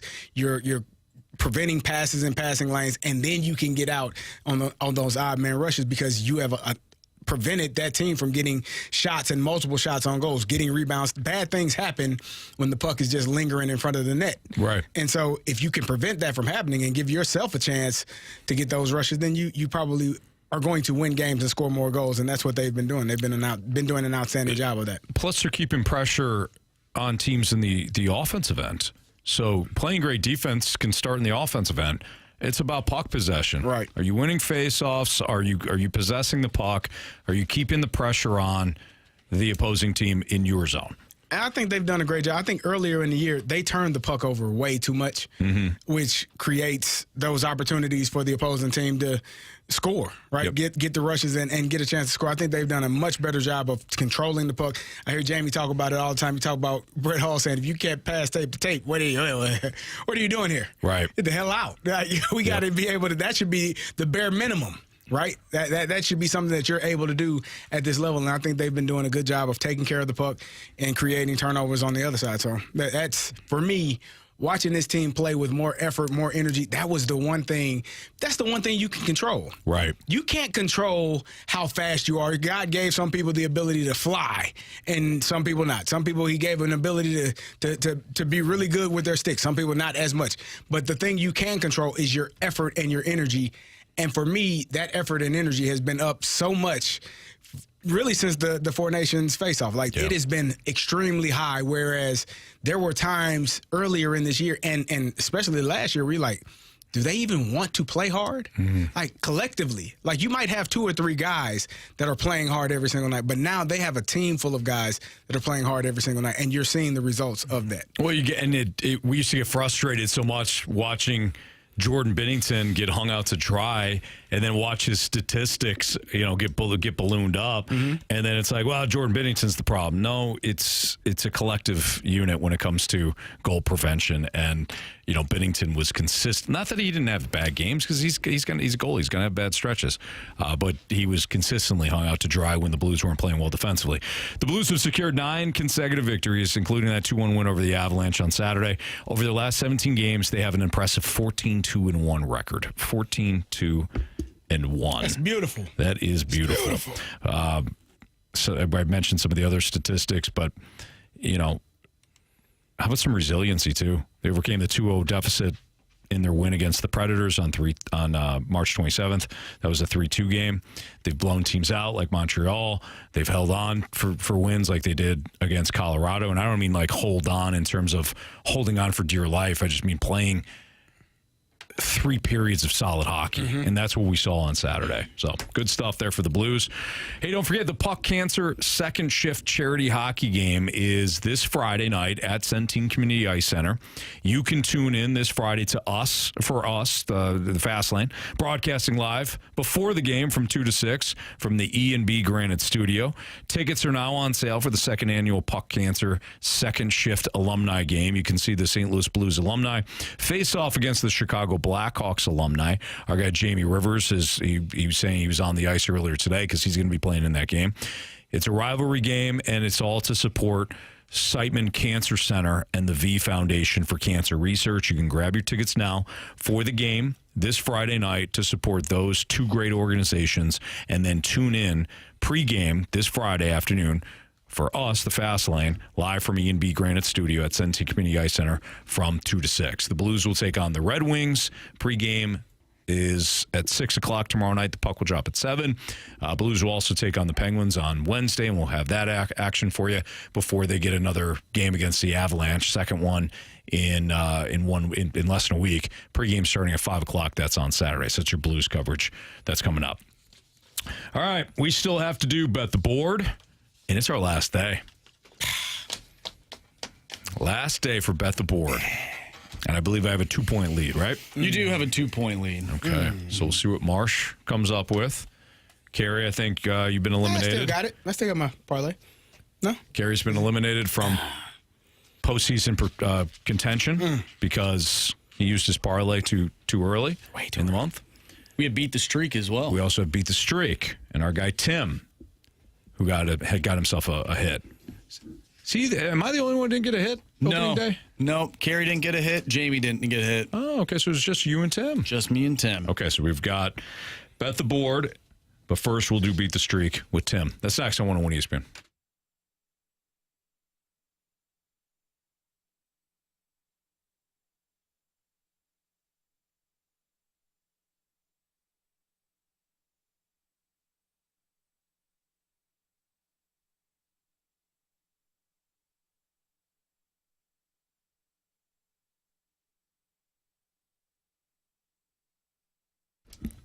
I shot a video with Mosby Building Arts when they came out to my home a couple of months ago, and it was for an issue that we had with our doors. And you could see in the video some of the issues that we had with the doors. And I'm the perfect example of a homeowner that wants to do it right, and it wants to take care of my house, and I want to make sure that I love do it at home projects and all that. But sometimes the project is just it's too much, and if the issue persists or you make things worse, you just got to admit, I don't know what I'm doing. That's why we hired Mosby Building Arts. They are the right remodeling company.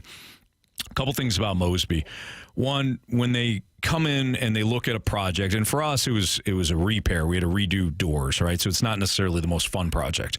But if you're redoing a kitchen or you're remodeling a bathroom, their designers are fantastic. They'll come in, they'll sit down with you, they'll make sure that they've got the right style that matches what you're looking for.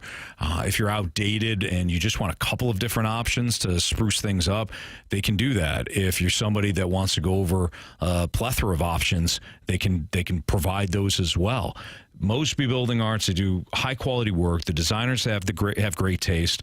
They've got honest pricing too. So that when they come in and they say, okay, here is the cost, they're not like these other bad companies, these wrong remodelers that come in and all of a sudden they start to add things. Well, it's going to be a little bit more than what we thought. I'm sure we've all heard that. Mosby Building Arts, they don't do that. They know how to do the job well. The people are friendly, they're dedicated, and they know what they're talking about. So if you're like me and you're struggling with some do-it-your-home projects that is just overtaking you, go with the right remodeling company, Mosby Building Arts. 314-909-1800 or visit callmosby.com to schedule your free consultation today, and you can see the difference for yourself. Mosby Building Arts, the right remodeling company.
101 ESPN Sports Center. I'm Andrew Marsh. It's time for a Sports Center update brought to you by Saliga Heating and Cooling. The Cardinals take on the Los Angeles Angels tonight. First pitch is at 6:45. They look to start off the 2025 campaign 4-0. Miles Michaelis on the mound going up against Tyler Anderson. Tomorrow, the Blues will take on the Detroit Red Wings, looking to win their 10th game in a row. Pre-game for that starts at 6 o'clock. Puck drop is at 7. If you missed anything from today's show, including our interview with Jeremy Rutherford, our Blues insider from The Athletic, and Lukas Denis of the Battlehawks, make sure you go to 101ESPN.com or check out the free Dobbs Tire and Auto Center's 101 ESPN mobile app. Just head to the podcast page, and you'll find all of our interviews and full shows there, and it is all brought to you by the Schaefer Door Company. Speaking of the Battlehawks, they win in their season opener 31-6 over Houston. And then yesterday, City SC dropped a 1-0 match to Austin FC. We have Beat the Streak and Bet the Board coming up next. I'm Andrew Marsh, and this Sports Center update is brought to you by Saliga Heating and Cooling, an independent American Standard heating and air conditioning dealer.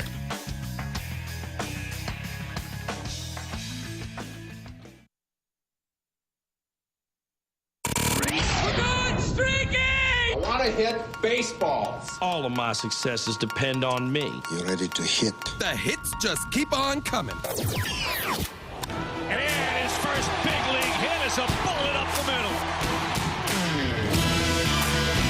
It's Fast Lane on 101 ESPN. Time for Beat the Streak. And our guy Tim is back after he collected a hit on opening day. What's up, Tim? Not much, guys. How you doing? We're doing great. We appreciate you coming back. Congratulations. So you have a streak of 1. Andrew Marsh has a streak of 1. The rest of us, for gopher. So we'll try to be better. Tim, you still have honors. Who would you like today as the Cardinals take on the Angels? I've been giving it some thought, and why mess with the good thing? I'm going to go with Brendan Donovan again. Brendan Donovan is off the board. Gentlemen. Marsh? Give me Lars Nootbaar. Took mine. All right, Carey. Hey, how's it going, sir? You good? Good. I was talking to Anthony, but how are you? We good? Tim's good. Tim is I'm good. Yeah. All right. I'm doing good. All right. What are you? Give me Mike Trout. Oh, no, Anthony was the first one to take a twin. He did it last week. It didn't work out for him, but... All right, well, I'm glad I wasn't the first, because then I don't seem like a hater. I thought you all went Cardinals. Chalk. No, of course not. Stats and facts show. Stats and facts. And that's a stat and a fact. I typically don't go Cardinals. Yeah, give me Mike Trout. He's pretty good, you know. I've heard. Yeah. All right. Give me Ivan Herrera. Even though I typically don't go Cardinals. Give me Ivan Herrera. We're texting Jamie right now to figure out who he wants for Beat the Streak. I'm sure he'll take one of the 4 that we have already chosen. Well, I'm thinking he might go with old Luken Baker. He's a big Luken Baker fan. He does like Luken Baker. Yep. But we'll wait for Jamie's selection. Tim, good luck to you tonight, and maybe we'll talk to you tomorrow. You good? You guys too. I'll talk to you tomorrow. All right. Sounds good. What'd I tell you? Luken Baker. And just texted it. Jamie just texted Baker, so he'll have Luken Baker. So Tim has Brendan Donovan to get a hit tonight. Andrew Marsh took Lars Nootbaar. CD took Mike Trout. He took he's the only one that took an Angel. I went with Ivan Herrera, and Jamie has Luken Baker. Time to bet the board now. Bet it.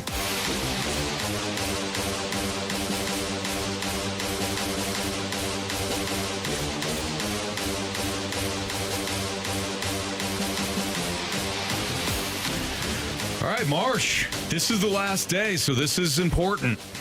We need those updated standings. Yeah, this is a massive day In the greatest month ever created. Yes. The final day of the best month in the calendar year. That is the month of March. Who is going to win the Fast Lane month?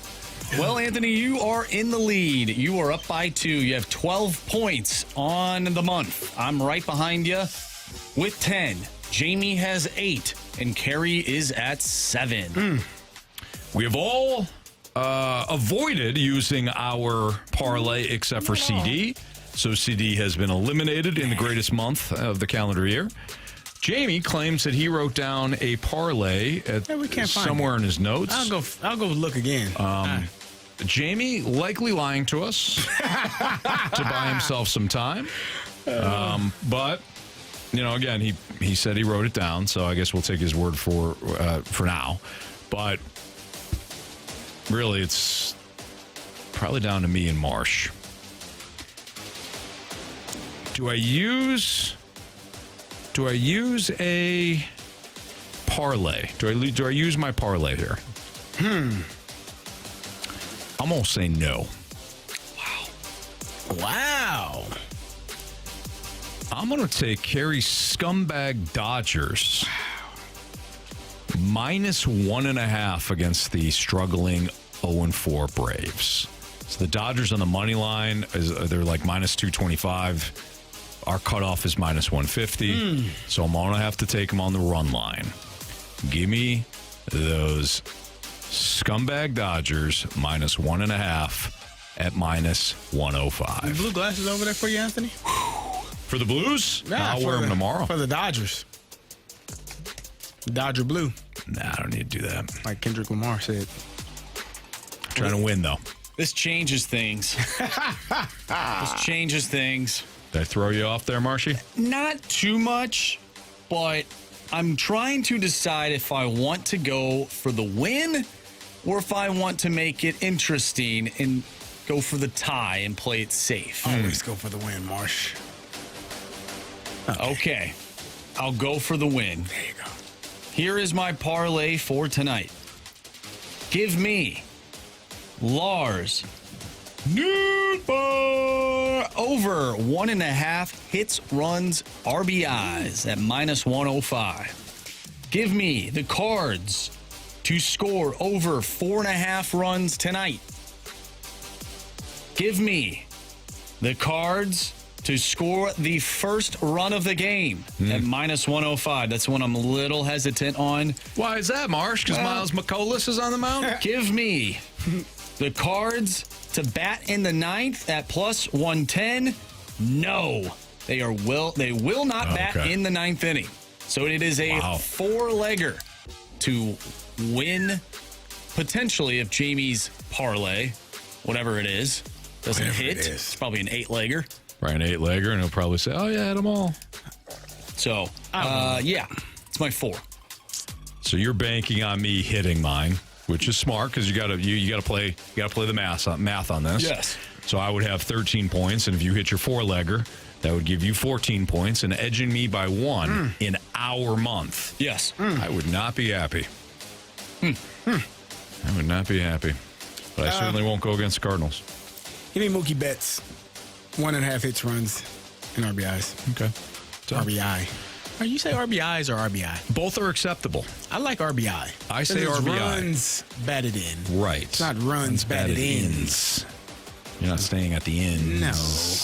Multiple ins. RBI. That's like the MLB, the Major League Baseball. It doesn't make sense. Doesn't make sense. The Major League Baseball? It's just Major League Baseball or MLB. The Major League Baseball. Okay. Both are acceptable. Now, you could say the MLB All-Star Game because that is the Major League Baseball All-Star Game. The and the game go together. This is all, school stuff that we learned back in the day. This is all school stuff that we should not be giving out as advice because we have long established that we're all varying degrees of moron. So, but not you, Marsh. Well, thanks. You're a smart one. Yeah, you are. All right, so assuming, well, no, because Marsh, you're not going for the tie. I was going to say, assuming we don't tie, but we won't. We'll have a winner after tonight. So that means we'll have a new draft tomorrow, and we'll announce a winner, too, for the month of March. I'm sad. Hey, I'm sad. The month is over. Month is over. Tomorrow. It's March 31st. All of our birthdays. Mine was yesterday. It is very possible. I capped off the Fast Lane birthdays. It is possible that we do have a tie, pending on whatever Jamie's parlay is, which we still don't know of. Right. Oh, yeah. Him. That's right. But happy birthday. Oh, thank you. Yes, sure. happy Yeah. birthday again. Thank you. Yeah. I appreciate you guys. Yeah. Well, you guys all sent me a text on the birthday. I appreciate it. Yeah. But I guess I got April coming up, you know? Yeah. Just doesn't hit the same. Nah. By the way, we have April Fool's Day tomorrow. We need to be on a lookout for some of those fake tweets. So Jamie should take the day off then. Sometimes you see those on March 31st, too. I think Jamie got fooled by one earlier. Marsh and I are like searching. We're like, I don't see it there, Jamie. Something involving a City SC player. We're like, no.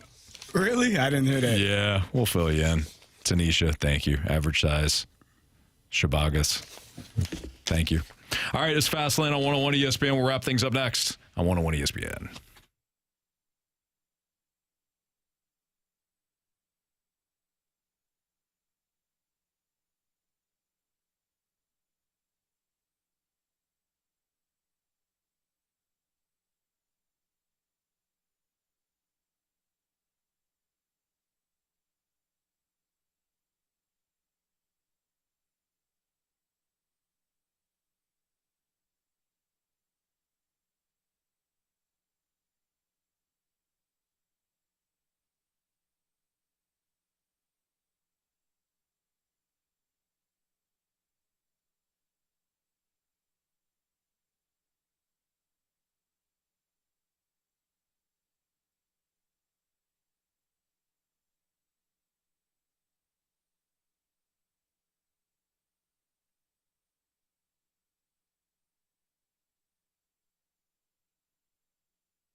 Fastlane on 101 ESPN. Good news. Carey did find Jamie's notebook that had the parlay written down by Jamie for Bet the Board. Bad news.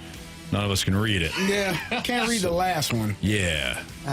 So if he wins, we'll tell you. 7-leg parlay. 7-leg. Yeah. Okay. I think. That is Rantanen. That's what I thought. Yeah. Yeah. Basically, if Jamie hits the 7-legger, he'll win. Because I can only get 13 points. Marsh can only get 14, and he can get 15. So if he hits it, then Jamie wins. All right. If you missed anything from today's show, you can always download the podcast available at 101ESPN.com or via the Dobbs Tire and Auto Center's 101 ESPN mobile app. Of course, all the podcasts brought to you by Schaefer Door Company. What did we learn today? March, what did you learn? I learned that you are already comparing some of the Cardinals to some greats, right? Yeah. Did I? I think you did. Yeah. Who did I compare? It doesn't matter. You were already saying that this team is the 06 team. Yeah, something like that. You said that was you. No, it was you. I don't remember saying that. You said the last time such and such happened, the last time they were 3-0. No, you brought that up. 2006. You said you said it earlier. You go, hey, this is from Brandon Kiley on X, who tweeted out the Cardinals. Oh wow. Are 3-0 for the first time since 2006. Guys, remember the last thing that happened in 2006? Oh, the Cardinals won the World Series in 5 games. That was you were breaking it down. You were saying, the Tigers' defense wasn't that good. They were slipping all over the place like they're on a slip and slide. Curtis Granderson, guy couldn't catch a ball in center field. No. You were saying it. I heard you.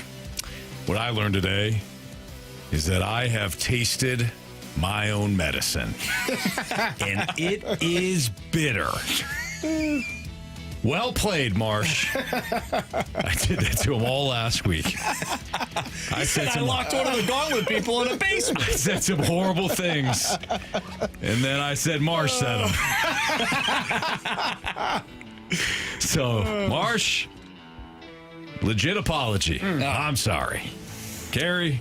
I learned that JR likes to send you Snuggets. Yeah. Yeah. During our show. Snuggets. That was splashback to it's called the Jimmy Snuggerud Nuggets that we were handing out from JR. Snuggets. JR even texted me back. He goes, that's hilarious. All right, Marsh. Yes. What do we got for criticisms and compliments?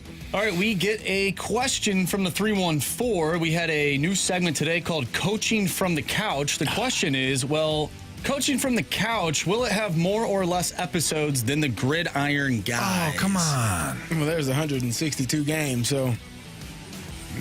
Yes. Yes. About 100 of them are going to be during the week. By the way, we got a question last week in the snake pit, or the six-pack. It was like, why don't you guys talk more football? I'd love to hear some of your thoughts on, the NFL draft. And I broke it all down. I'm like, hey, we don't have a team that we're following, and this, that, and the other thing. And I'm like, it'd be good, a podcast. We're two guys who love football. And each other get together and just talk football. Yeah. Could call it the Gridiron Guys. That's a good name. Yeah. Maybe we'll do one. You should think about that. We're awful. From the 636, great show, guys. Love the new sounders for the lineup game. Happy belated birthday to Carey and Anthony. Thank you. Appreciate it. And Marsh, well done on the sounders, man. You killed it. He did it. Thank you. Good job. Absolutely. Sometimes it's tough, you're trying to think of different things for different people. And this is the 3rd year we've had the sounders? Yep. And I didn't want to use any ones that we have already used, although the Newt Bar one, the grinding one, was very tempting. Well, he's bring not that doing back. He's not. They're doing the wings now. Yeah, the wings. I kind of like it. Do you guys like the celebration they're No, using? I hate it. You don't like it? I hate it. Fly away. Yeah, I don't like it at all. Dear God, make me a bird. That's what Jenny said. Jenny. Yeah, and then what happened? We don't need to talk. Jenny was awful. Jenny had a rough life, man. She had a rough life, and she was also awful. She started out good. To our guy Forrest. She started out. She did start out. She had a pure heart. She did. I don't know what happened when she was on the road, but I think she wanted to do the right thing. Okay. Yeah. All right, I can buy that. Not like Rose in the Titanic. She was awful. Yeah, By the way, I got a video to show you after the show. Is it the breakdown of how awful Rose It's is? a Titanic video. Okay, yeah. I saved it on my Twitter /X just to show you. I read something. It was a whole breakdown of how awful she was, including throwing that necklace in the ocean when she could have, like, helped her family. Saved it. Or give it to the guy that searched his whole life for it, you know. Yeah. Anyways, go ahead, Marsh. Justin says, great show. Guys, killed it again. Well, thank you. Appreciate you. Appreciate all you listeners. Just in. Like just in from Justin. Justin. Yeah. Yeah, Justin. Yeah, I was confused. Like Justin Rose. Yeah. No affiliation with Rose from the Titanic. No. Derek's cousin. Yeah. Derek's cousin. I don't know about that. All right. All right, gentlemen, it is time for something that Anthony loves. No, you hated it, actually, and here we go. It's time for the Fast Lane's 3 Stars of the Day. Presented by Circus Sports Illinois. Sports betting the way it should be. How about that? By the way, didn't hate the sponsor, of course. It's funny that this got sponsored because it all came out of, hey, I don't know why they do the whole 3 stars thing. Seems kind of kiddish. Someone said that? Me. And we sold it. So good. Yeah. All right, our 3rd star of the day is going to go out to Snuggets. That's a great word. Yeah. Splashback Deuce. Nice job. Absolutely. Our 2nd star of the day goes out to Donnie Baker. Donnie Baker, you were asking me earlier about the sounder. What was that? I'm like, oh, it's a guy that sounds like Ken Murphy's. Donnie Baker was the name. So shout out to the Donnie Baker character. And our 1st star of the day goes out to the best month of the year. Yeah. And it is coming to a close, the month of March. Yes, March. Well done on that, man. Fast Lane month. We'll see you, March. Till next year, March. Been real. Yeah. Love the March. I love that all our birthdays here in the Fast Lane are all Marches. It's pretty awesome. Yes. It's pretty awesome. Anybody else on 101? Or are they all like filthy other months? Now, because I would like to. Who's watching? Who's keeping track? Well, I would like to invite them into our March month. We got our own thing here. We're too many. Seats taken. As someone say. I want to bring it in the show. That was one of the best callbacks I've ever heard. Seats taken. Seats taken. That's unbelievable. All right, that'll do it for us. We appreciate everybody locked in throughout the Fast Lane. We'll see you tomorrow at 2 o'clock. We got an instant replay coming up now. For Jamie Rivers, for Andrew Marsh, for Carey Davis, welcome back. I'm Anthony Stalter. See you.